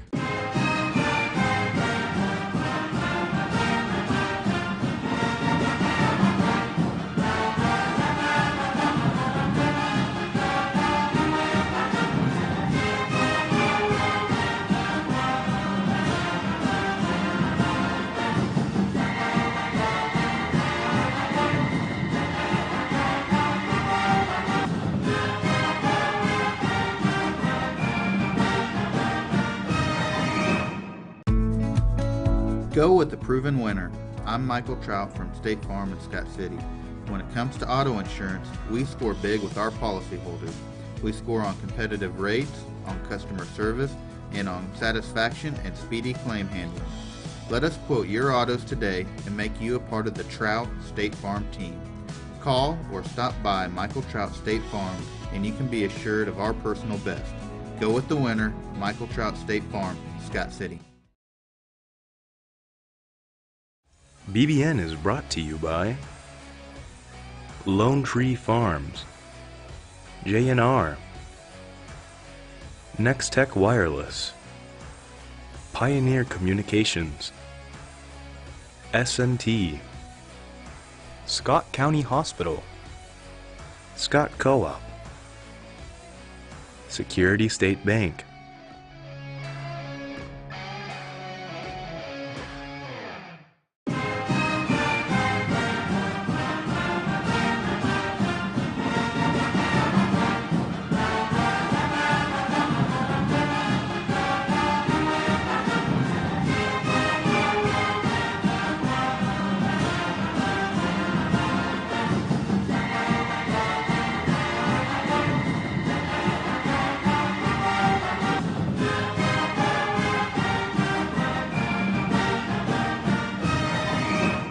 Scott City Eye Center has been a leading provider of optometry services and vision care products in the Scott City community since 1999. Our experienced eye doctors offer comprehensive vision examinations that our Scott City Optometry office specializes in the diagnosis and treatment of a wide array of eye diseases, conditions, and problems. We use advanced diagnostic technology, and we are committed to improving the quality of life. Give yourself the gift of clear vision by scheduling an appointment with Dr. Joshua Gooden, OD, today. It's time for the Precision Ag and Seed Halftime Show. Precision Ag and Seed is a proud supporter of all Scott City activities. Hugoton goes on a 13-2 run over the final 4:44 of the first half. Scott City goes on nearly a 5-minute drought as it's Macarena time here in Hugoton High School. 27-25 is your score for Hugoton as they lead Scott City. Even the football coach, Jay Witt's out there to go do the Macarena here at halftime. Yeah, get some of the Scott City cheer squad in there with the Hugoton crowd as well. Why not? But Scott City has a lot of work to do here, down 2 at the break. And Hugoton went on a big run after Scott City had their largest lead of the night with 5:19 to go first half at 23-14. And Scott City just went ice cold from the field, but they didn't help themselves with some couple turnovers as well. And Hugoton got hot from the floor late in that first half. Jackson Ruffer led the Beavers. He had their first 7 points of that second quarter. He has 13 in the half. Avery Radke with 5 points, and he has got some serious foul trouble with 3 fouls. Picked up his third foul with 2:18 to go second quarter. Alex Tarango added 5.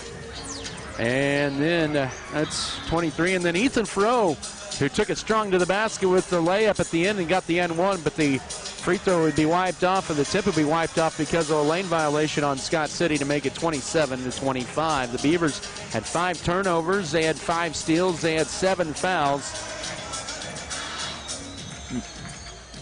Actually, just 6 fouls, I beg your pardon. But nonetheless, they had See, 7 defensive rebounds, 3 offensive boards for a total of 10 rebounds. Scott City being out-rebounded 13-2 by Hugoton. First half points for Hugoton, Jay Acosta with 10. 5 for Thomas Willis, who got the start tonight on senior night. 4 for Grant Niehaus. 3 each for Miguel Hernandez and Julian Delgado on a 3 for them, and 2 points for Adrian Adigan. Hugoton in the first half, they did have 6 turnovers, 3 steals. They had 10 defensive rebounds. Actually had 3 offensive boards. I was right there, and also 6 fouls. 6 fouls, but they only had 1 player in foul trouble. That was Niehaus. The rest of them had 1 foul. So both teams had only 1 player with foul trouble, but a little bit tougher for Scott City because of Radke with 3 fouls. 27-25. Hugoton up by 2 at the break over Scott City. We'll take another timeout here. Let's take a 2-minute break for now. This is Beaver Basketball. All about your vision. We believe investing in our community is how we make a lasting impact. It's about more than just providing wireless services. We believe in rolling up our sleeves and working side by side with local organizations. Whether you're sharing cherished moments, staying updated on trends, or exploring your surroundings, we're there to keep you connected. Next Tech Wireless. We are Kansas.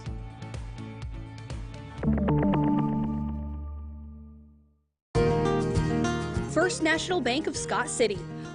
One of the few places left that you could call today and speak with a person and be greeted at the door with a friendly face. Come see us at First National Bank, where you will feel at home. Let us help you with your banking needs, whether it be setting up a checking account, savings account, CD, or getting a loan for that new vehicle or home you have been dreaming about. Member FDIC, an equal housing lender.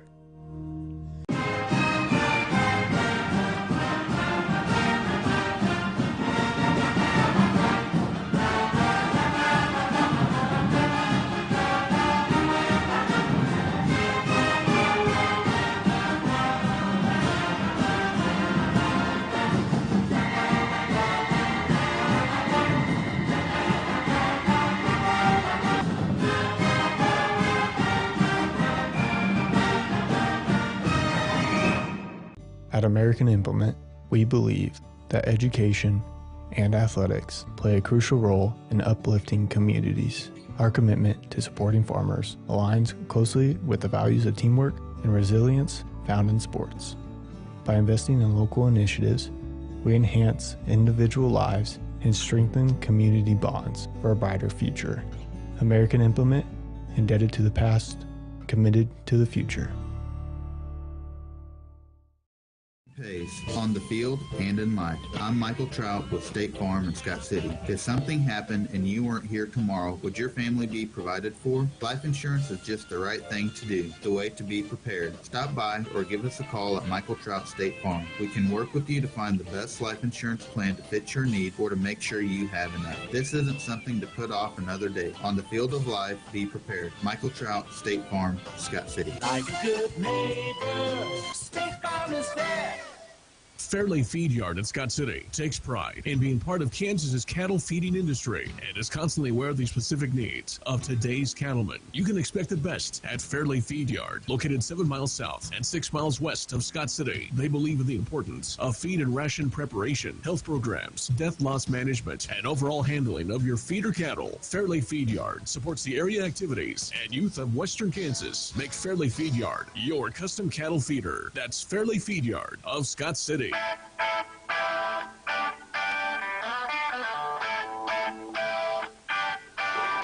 Back here at Hugoton High School, 27-25, and that 3-minute clock was stuck the halftime clock was stuck at 3 minutes for about 2 minutes, so we'll have a little extra time here in your first half. As we take a look at the shooting, Scott City 10 of 23 in that first half unofficially shooting.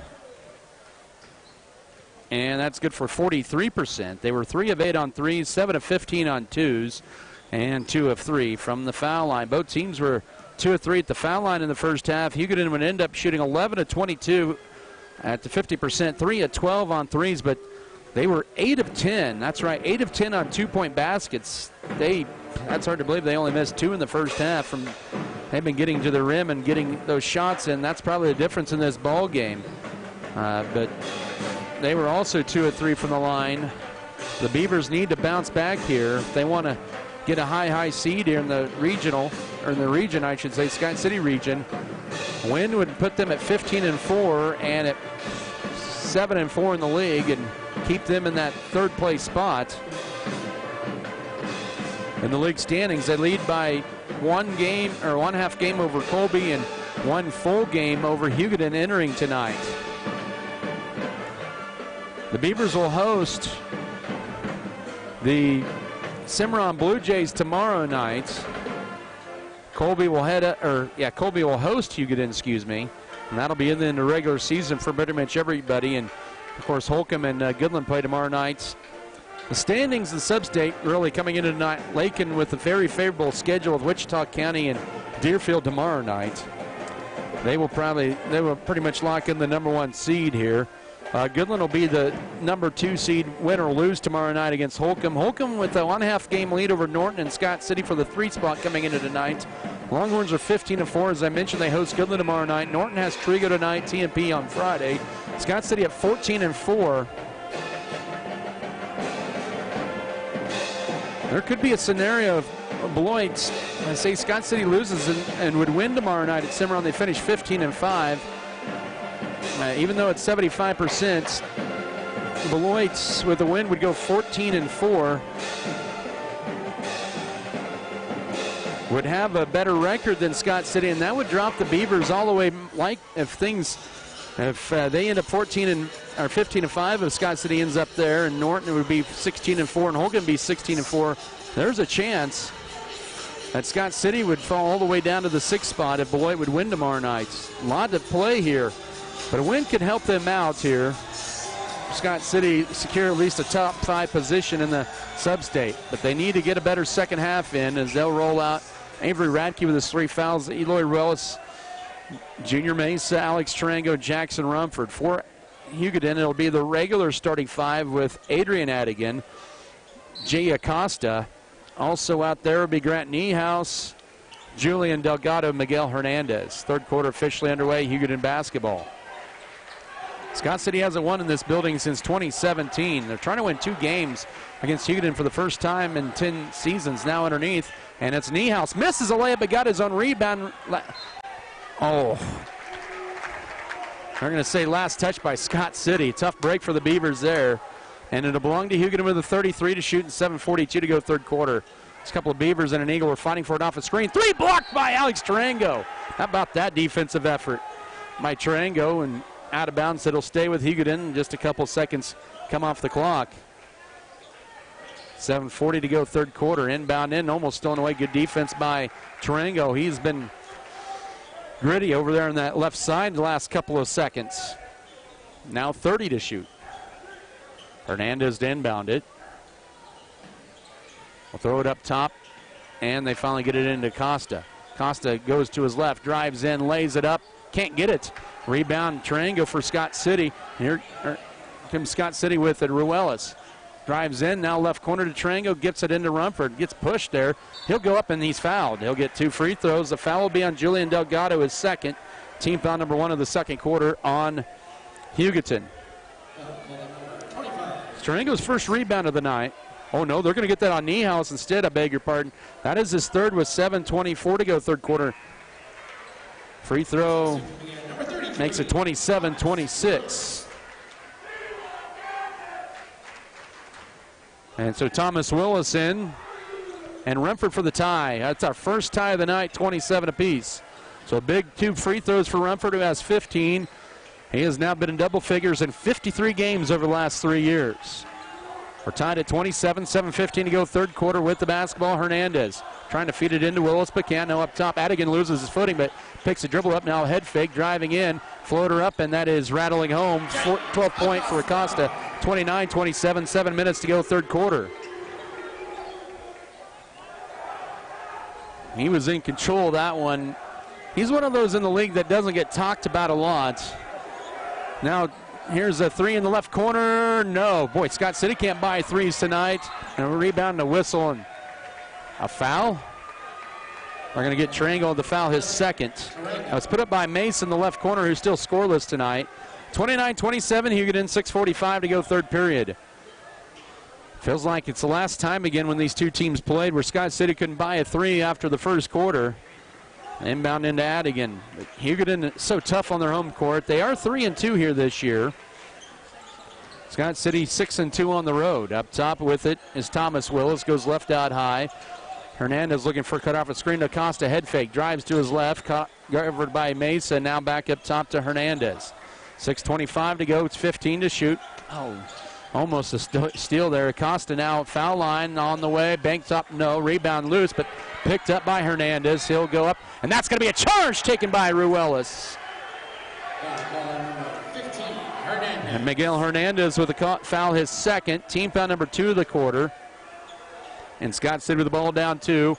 6:15 to work third period at 29-27. You knew it was going to be a fight here in Hugoton tonight. This place is not easy for anybody. Even some of the best teams in the league have had their struggles here. Ruelas trying to get around, weaving his way in. Here, Hugoton fan yelling for moving screen. I could see that. Now here's Rumford with it, looking for a cutter in. It's Radke, banks it, no! And the rebound goes to Hugoton's Jay Acosta. Boy, Scott City cannot buy a basket here. Once again here, down 2, 5:45 to work third quarter. A screen here's with the dribble Acosta. Now they work it up top to Willis. Left side to Adrian Adigan. Holds it, 18 to shoot, looking for a cutter. And now Julian Delgado, a little shaken up as he holds his right foot there. Hope he's okay. So he limps around, he's going to shake it off, but Coach Trey O'Neill is going to send in Hunter Garza for senior Julian Delgado. I don't know if anybody in 4A West would want to play this team in the first round, even if it's on the road for Hugoton. 5.5 to go third quarter. They're an 8-10 team, but they're much better than their record. And now, pass is lost that time, and Ruelas couldn't track it down. 4 to shoot for Hugoton. See if Scott City can get another good 4 seconds down to 29-27. And bound in, left corner it goes to Costa. Pulls up a deep 3, got it. He has 15, and it's 32-27 and 5:13 to go third quarter. Hugoton buries their 4th 3 of the night, and Scott City's largest deficit at 5. Ruelas with it out high, guarded by Hunter Garza, gets around a screen, he'll drive in, kick out in the right corner. Radke now up top to Tarango. Scott City needs to get some offense going. They have 1 field goal over the last 9 minutes. Make that 2 field goals over the 1 field goal over the last 9 minutes, and that's Radke underneath behind the defense for 2. 32-29. Radke with his 7th point of 9 and a big basket with 4:45 to go third quarter. That ends the 5-0 Hugoton run. 32-29 Eagles. 4:35 to go third period. Hugoton with the basketball. Garza with it. They working around right side to Acosta, looking to drive in, steps back, fires a 3. No. Rebound Jackson Rumford for Scott City. Grabs his 4th board of the night. Beavers down 3 of the ball, 4:20 to go. And then Adigan will steal it right out of Rumford's hands. Scott City's 6th turnover. And now down the floor, 2-on-1 numbers, layup good. Willis is 7, 34-29 with 4:14 to go third quarter. We got a timeout on the floor taken by Scott City. It's a full. We'll take it as well. 4:14 to go third quarter. Hugoton 34, Scott City 29. Back in a minute. This is Beaver basketball. As your local community foundation, we are dedicated to preserving local wealth so the communities in and around Scott County will forever remain an attractive place to live, work, and raise a family. We respond to the needs of our community through grant making, scholarships, and other special projects. Visit us online at scottcf.org.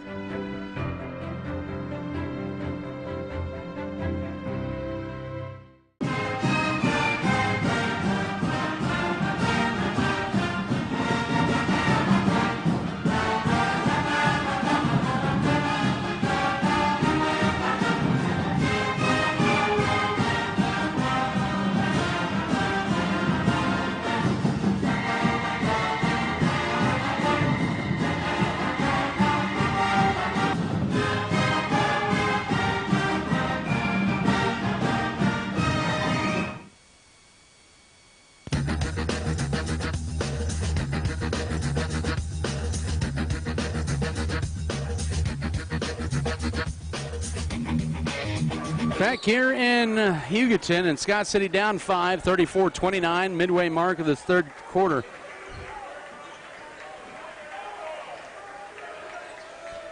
Scott City down by 5 and a good timeout there. The Beavers need a basket here. Tarango with an entry feed to Rumford. He gets harassed. That'll be a foul on Jay Acosta, his second. Already the third foul on Hugoton this quarter. Scott City's been whistled for just one at the midway mark of this third quarter. But Scott City needs to kind of work the ball around. They need to get back to their identity and maybe work it in a little bit more. They do to Rumford. Has great position now, left corner. Can Radke hit the three? The answer is no. Boy, the threes aren't flying tonight for the Beavers, and Hugoton back the other way with a 5-point lead. 3:48 to go, third quarter. Had the good kick out that time, just couldn't get the shot in. Scott City was about 13 of 23 on threes on Monday night, and they almost get a turnover forced. And it is. Good defense by Mesa up top as Garza couldn't handle the pass. Hugoton's 8th turnover of the night. Scott City needs to cash in on this here as Hugoton continues their hot shooting here in this third quarter. They've missed 5 shots. They're about 4 of 8 in this third quarter. And a whistle and a foul up top, says Jared Rudy. And the foul on Adrian Adigan, that is his first. So they're tightening it up a little bit. That's his first. And already 4 fouls on Hugoton. And it's reset of the shot clock for the Beavers. 3.5 to go, third quarter, down 5, 34-29. They've only scored 6 points over the last 9, make that 10 minutes of this game. Hugoton has gone on a 20-6 run in that process. Mesa from way downtown, no rebound. Radke couldn't get it. He had to avoid his 4th foul as Garza boxes out, but Hugoton has won the rebounding battle here tonight. And now Costa up top. On our left corner, 3 for Adigan. Airballed right in the hands of Alex Tarango, and the Scott City Beavers will run it across here with Ruelas. 2:58 to go. They get into Rumford, power dribble. Now he's double team, puts it up, can't get it to go. Through some contact, and Adigan off the deflection with the board. They're really letting him play underneath as of late here. And on the other end, boy, that was a tough break for Scott City. It's a foul on the Beavers. They're second of the third quarter. Adigan to the foul line. The foul on Junior Mesa, his second. 2 free throws coming up. That was a pretty tough call against Scott City, I'll be honest. Looked like it was all ball. Rumford gets hacked on one end, and then a touchy call on the other end. Scott City can't buy a break here tonight. Adigan at the line where he's 62% on the air, and they'll miss that one. He has 2 points tonight. Mesa will have to exit. As back in is Brooks Bailey here with 2:46 to go, third quarter. 34-29, Scott City down 5. Hugoton on a 7-4 run in this third quarter, but Scott City with only 2 field goals here over the last 11 minutes, and that one will rattle home, and Hugoton with their largest lead of the night at 6, 35-29, but Scott City needs to get a point here. Need to force something here. Hugoton has 4 fouls. Scott City has 2 in the period. Brooks Bailey turns down the 3. He'll drive in. He'll hang, and he's going to go to the line. He'll get 2 free throws coming up. The foul on Thomas Willis is first. Team foul number 5 in the quarter. Brooks Bailey first trip in a while to the line. He is 4 of 6 on the year at the line. The Beavers just 2 of 3 tonight. Hugoton not much better at 3 of 5, but it's 35-29. Bailey's free throw too strong. He had 3 points on Monday night. Slocum and Delgado back in with 2:34 to go, third quarter. Hugoton trying to win 2 in a row against Scott City and continue their run in this series. Bailey hits 1 out of 2. He has his first point of the night. It's to a 5-point game with 2.5 to go, third quarter at 35-30. It's been a defensive struggle here tonight for both sides. Now driving in, shot over Rumford, no. Rebound ricochets off the backboard into the hands of Ruelas. Good defense by the Beavers, and now underneath, here's a layup, good that time, and right now Hernandez is injured on the other end at official time. Hernandez holding his right knee, but Tarango with the basket on the other end, 35-32 with 2:14 to go, third quarter, and that's a costly loss for Hugoton if he can't play again. You hope he's okay there. Boy, he's really clutching his right knee right now as I believe a trainer looking at him. That happened on the fight for the rebound underneath. It's 35-32, but the Beavers with the last 3 points. 2:14 to go, third quarter. Basketball tonight presented by Scott City Ice Center, Scott City Pharmacy Giftologist, Scott Community Foundation, also Scott County Abstract and Title Company, Scott Cooperative Association, Scott County Hospital, and Scott County Records, Scott Pro, and Security State Bank. Let's go ahead and step aside for a quick timeout. Nope, they're going to help him up here. And good to see for Miguel Hernandez as he'll limp off. Don't know if he'll be back in or not, but You hope he's okay for Hugoton's sake there. Coach Trey O'Neill now not happy with the calls as he's yelling at Jared Rudy. 35-32, Hugoton with the ball, 2:14 to go third quarter. Back it goes to Hugoton. Scott City will apply some full court pressure off the inbound. Slocum to inbound as Adrian Adigan returned to the Eagle lineup.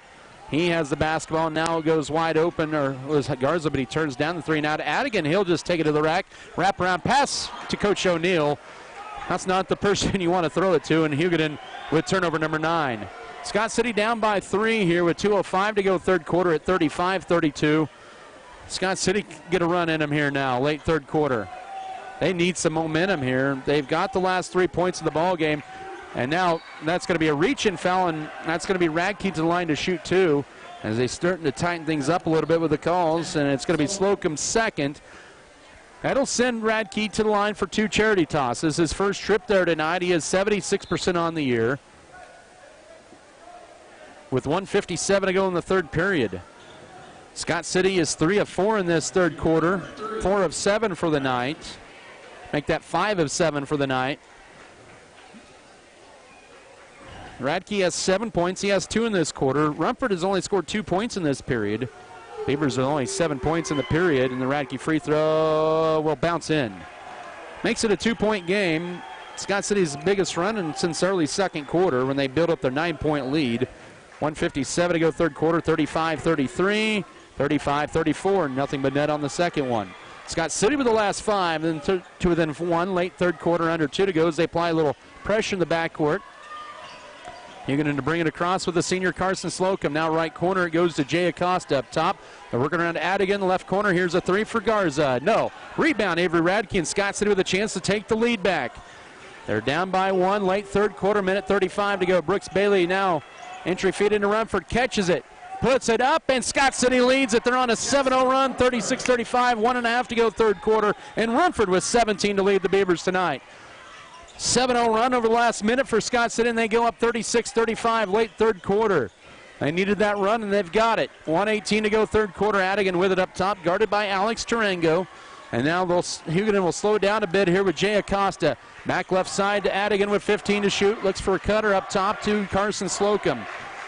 Yeah, deep 3 is good. My goodness, Acosta with another 3. He has 18. Puts Hugoton back on top, 38-36. 57 seconds to go third period. Our 5th lead change of the night.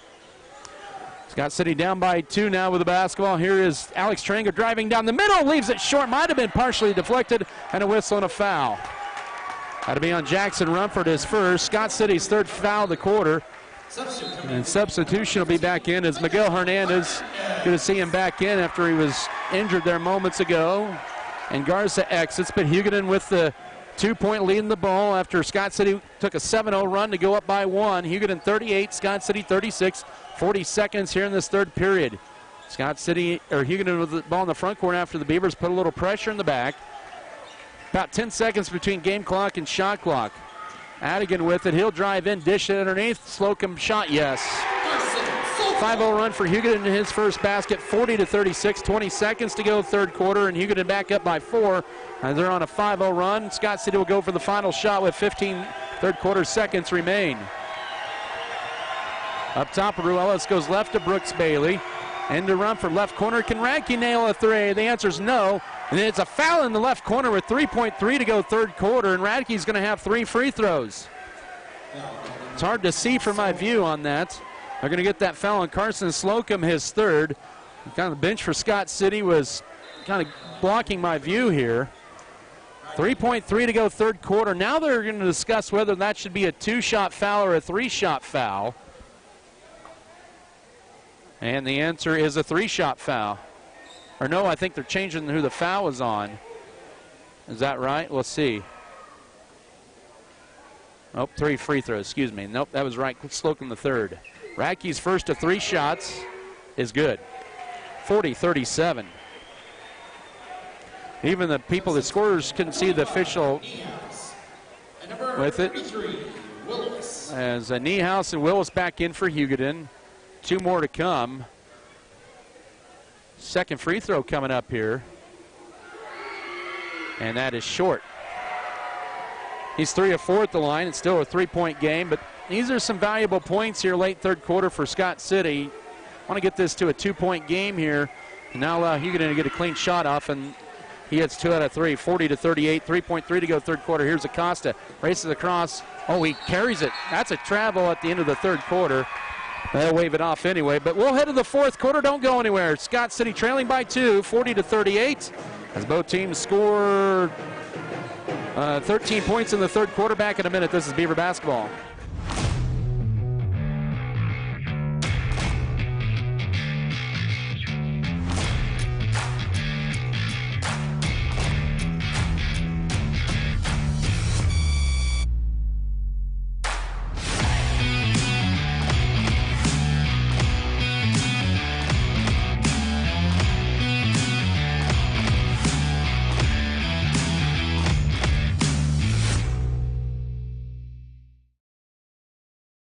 BBN is brought to you by American Implement, All-in-One Wash, B&H Paving, Fairleigh Feed Yard, Faroe Heating and Cooling, First National Bank, Great Western Tire and Deck Mart, HRC Feed Yards.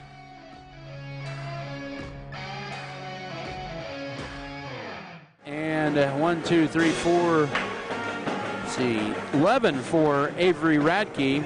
That's been your scoring tonight for Scott City, but it's been 18 tonight for Jay Acosta to lead Hugoton. No surprise there. But Thomas Willis has come up big with 7 points for them tonight. It'll be Scott City ball to begin the fourth, 8 minutes of play. Down by 2, they had 1 lead. They closed out the third quarter with a 9-5 run. They trailed by 6. They went on a 7-0 run to take a 1-point lead. Radke left corner to Brooks Bailey. Scott City with the ball down 2 early fourth quarter. With it now Alex Tarango, 20 to shoot. Up top to Rumford. Underneath, here's Radke. Goes over Costa, can't get it to drop in, and the rebound to Niehaus, who has his 4th rebound of the night. Left a little short there on the rim.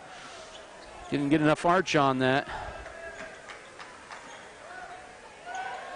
First minute of this fourth quarter, Hugoton's first possession with a 2-point lead, 40-38.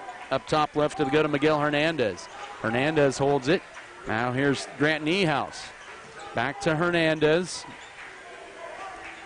Back over it goes to Adrian Adigan. Back deflected, stolen away. Eloy Ruelas, he's going to take this one all the way, and he's on the board. And he ties the game up for the second time tonight at 40. 7:02 to go, and a big steal and a layup for Ruelas, his first basket of the night. Our second tie of the night at 40 apiece. 6:54 to go, and now Tarango pickpockets Acosta. Here's Tarango, spin move, loses it, kicks it to Ruelas. A 3 for the lead. No, rebound Hugoton.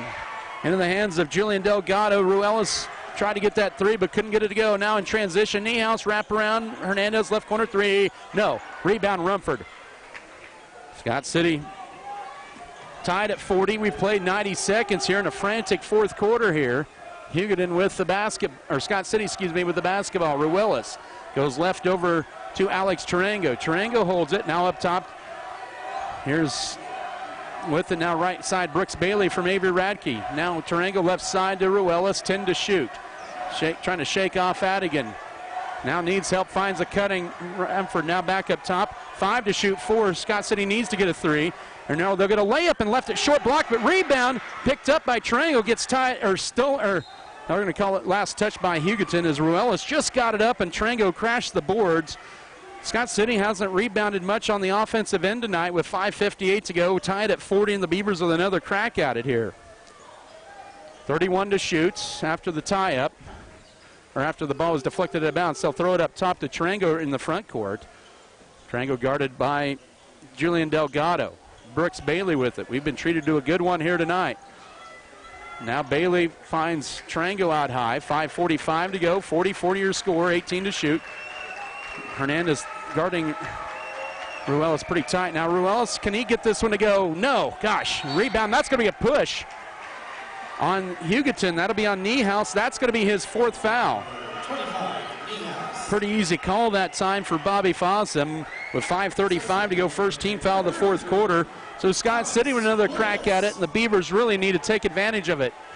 of this opportunity here. They got an offensive board, and then the ball knocked out of bounds, inbound into Rumford. Then he'll drive left, dish it right side. Radke puts it up, leaves it short, gets his own rebound. He gets Hack going up, and he's going to have 2 free throws. Scott City's creating the foul opportunities here with 5:29 to go.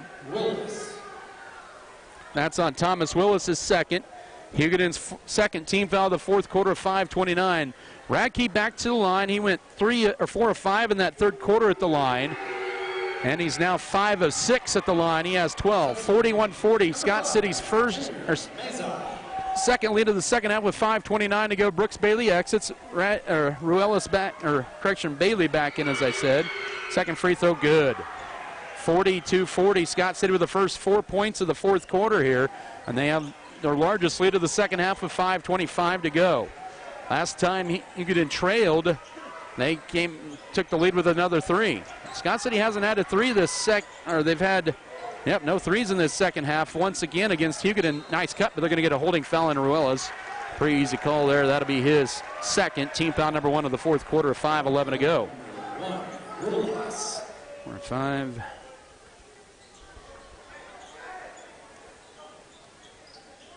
Scott City now 11 of 14 at the foul line tonight. And they're up by 2, 5:10 to go. Jay Acosta gets around the screen. Nice give and go, but deflected out of there by Rumford. Good defense that time as I try to go for the pick and roll that time on the right side. 29 to shoot, 5:05 to go, 42-40. Scott City up by 2. Hugoton with the ball. Hernandez did lob it in up top to Adigan. Guarded by Ruelas. Goes left side of the pass to Julian Delgado. Now up top to Jay Acosta. Back to Delgado. Guarded tightly by Mesa, Working around right side to Hernandez. He'll drive in strong. His layup high up the glass, so we're tied at 42. He has 5.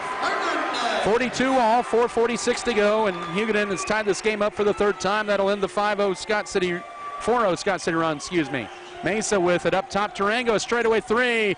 Yes, he's got it! Tarango with 10, and it's 45-42 with 4.5 to go, and Scott City hits their first 3 of the second half. They have 4 for the game. With it is Delgado up top. 4:23 to go. Beavers up by 3. Hugoton with an answer back 3 for the tie. No. Rebound. Avery Radke tracks it down for Scott City from Hernandez, and a whistle and a travel. That'll be Scott City's 7th turnover of the night. With 4:16 to go. A little under control. Love the hustle nonetheless, but Hugoton with the ball. The stupidest chant of all time. You can't do that. That's all I'm going to say about that chant. 4:14 to go. Well, no duh, you can't do that. Rumford will force a turnover. I thought maybe that was deflected off of Rumford's hands, but the official had a good look at it. And a break for the Beavers. That's Hugoton's 12th turnover with 4:08 to go. Scott City, can they add to the run here? They're on a 7-2 run in this fourth quarter. Rumford up top to Mesa. Now to Radke. Radke holds it, looking for a cutter up top to Mesa. Left corner to Ruelas. Can he get a 3 down? The answer is no. Rebound fought for. Last touch by Scott City. It'll be Hugoton basketball. Boy, Ruelas can't buy a 3 here tonight. And Hugoton with the ball with 3:50 to go. Down 3 to Scott City, 45-42. Hugoton to slowly walk it across. These two teams have another game tomorrow night. Now driving in. Here's a 3. No. Rebound tracked down by Hernandez in the right corner. Hugoton with another crack at it after Wallace attempted that 3. Adigan with it, 3:28 to go, screen. And now here's Acosta, a 3 for the tie. No again in the whistle, and it hits the top of the backboard support, and that'll belong to Scott City. Let's pause for station ID. This is Beaver basketball. 94.5 KSKL, Scott City, powered by Wheatland Electric, committed to improving the lives of their members and the community they serve. Wheatland Electric, delivering energy for life, a Touchstone Energy cooperative. Scott City with the ball up 3. They break the full court press. 3:15 to go. 45-42. Rumford to the rack. Lays it up and got it. He has 19. It's a 5-0 run. 47-42. 3:09 to go. Scott City up by 5 on a 9-2 run in the first 5 minutes of this fourth quarter. 3 minutes to go up top. Here's a 3. Delgado short. Rebound Rumford. Scott City needs to get another good shot here. They're up by 5. 2:53 to go. Ruelas into the front court, bounce pass, trying to get it to Rumford and forced it, and a turnover. On the way, here's a layup for Hernandez. Missed it! Oh, he missed the bunny, and the rebound to Radke. That's a big miss here with 2:39 to go. Ruelas into the front court. Coach Brian Gentry wants time. It's a full. Let's take it as well. 2:36 to go, 47-42. Scott City up by 5. Can they hang on? We'll tell you about more of it in a minute. This is Beaver basketball. When it comes to insurance, you don't want...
To shoot out of the timeout as it's inbounded into Ruelas. Ruelas just 2 points tonight coming in this fourth quarter. Now they trap him out high. Mesa left corner saves it. Now to Radke. Bullet pass into Rumford. Catches it. Good position. Hook shot. No. Tip up. No. Rebound follow up. Yes. He has 21 in another 20-point game. 49-42. 2:20 to go. And it's a 12-2 run in this fourth quarter for Scott City. Make it 11-2 run. Rumford with 21 points and 8 rebounds and a turnover. Here's going to be Trango, lays it up.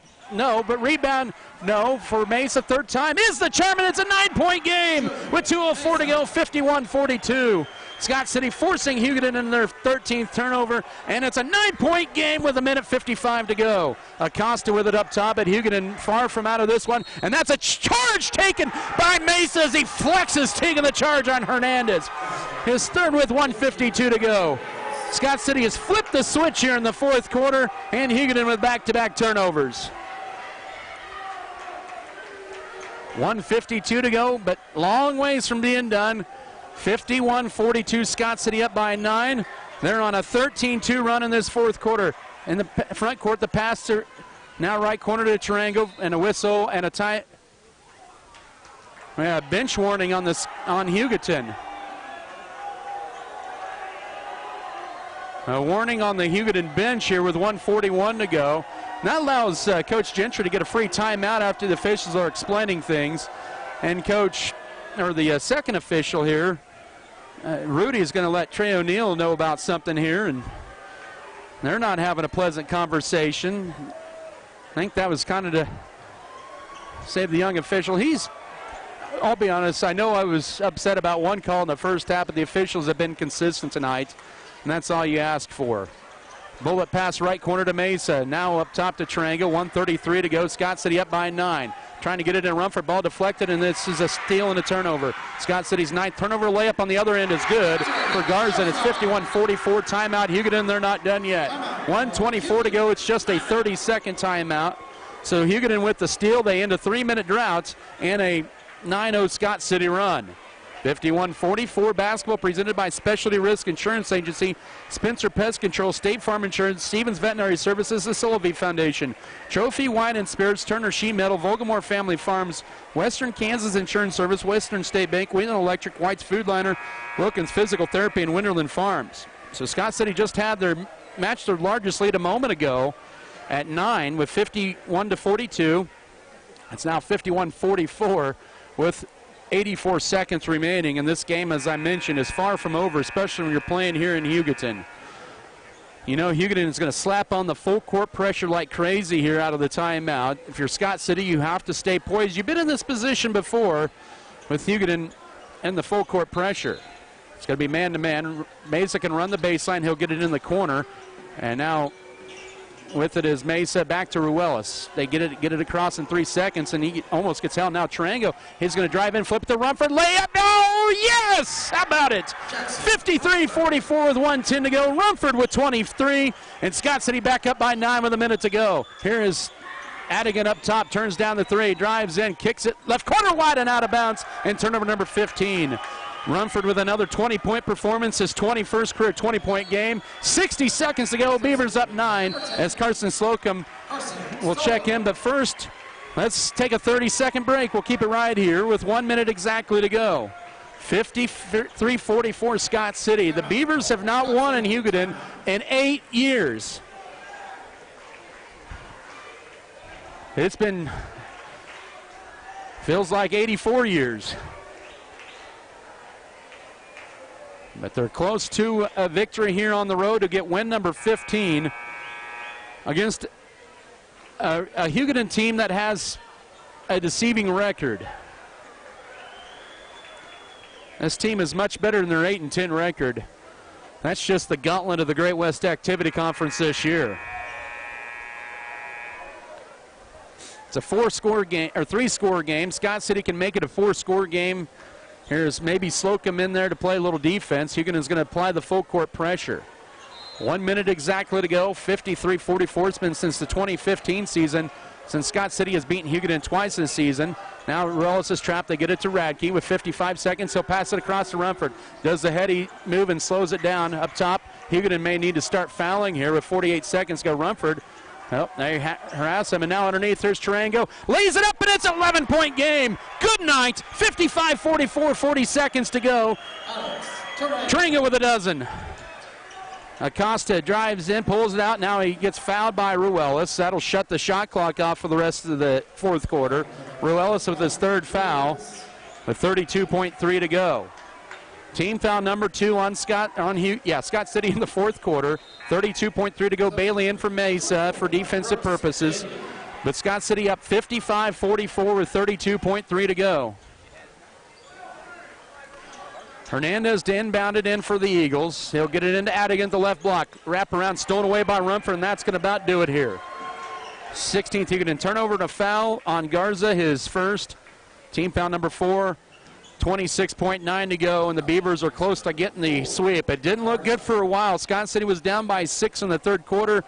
They went on a major drought in this ball game where they only had one field goal over about a 10-minute or 9-minute stretch in this third quarter. Hugoton has one foul to give. Oh, almost thrown up, and a turnover in the lip, and Acosta can't get it with 20.4 to go. Oh, my. That was a break for Scott City. Tarango's pass hit the backboard, and it almost went in.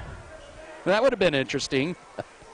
With 20.4 to go, the foul was on correction, that's on Ruelas, his fourth. 20.4 to go. But 2 free throws coming up here for Acosta. His first free throw is good. He has 19. He's a 6'2 senior. There's a lot of headliners in this league, and he's kind of one of those that maybe doesn't get talked about a lot, but if you're in the league, you know all about him. Second free throw rims in and out. Rumford with the board. He's close to a double-double. Lead pass to Tarango. Scott City 55-45 lead. 14 seconds to go. Up top to Rumford. Scott City can run this clock out, but it's going to be a kickball with 9.3 to go. In the Scott City student section, basketball players, varsity girls, JVC team boys, chanting the I believe. Oh, looks like they tossed one kid out. And Ruelas can just dribble in the backcourt. 5 seconds to go in the Rumford. He'll just hold it, and that's going to be all she wrote. What a good game here tonight. Scott City pulls away in the end. They use an 17-5 run in the fourth quarter as they complete the win and the doubleheader sweep here tonight. Final of 55-45. Scott City 15-4 on the year. Sole possession of third place in the league. They are now 7-4 in the conference. Hugoton now drops to 8-11 on the year and 5-6 in the league. 55-45, Beavers rally to win it. Post-game coverage begins after this 3-minute break. This is Beaver basketball.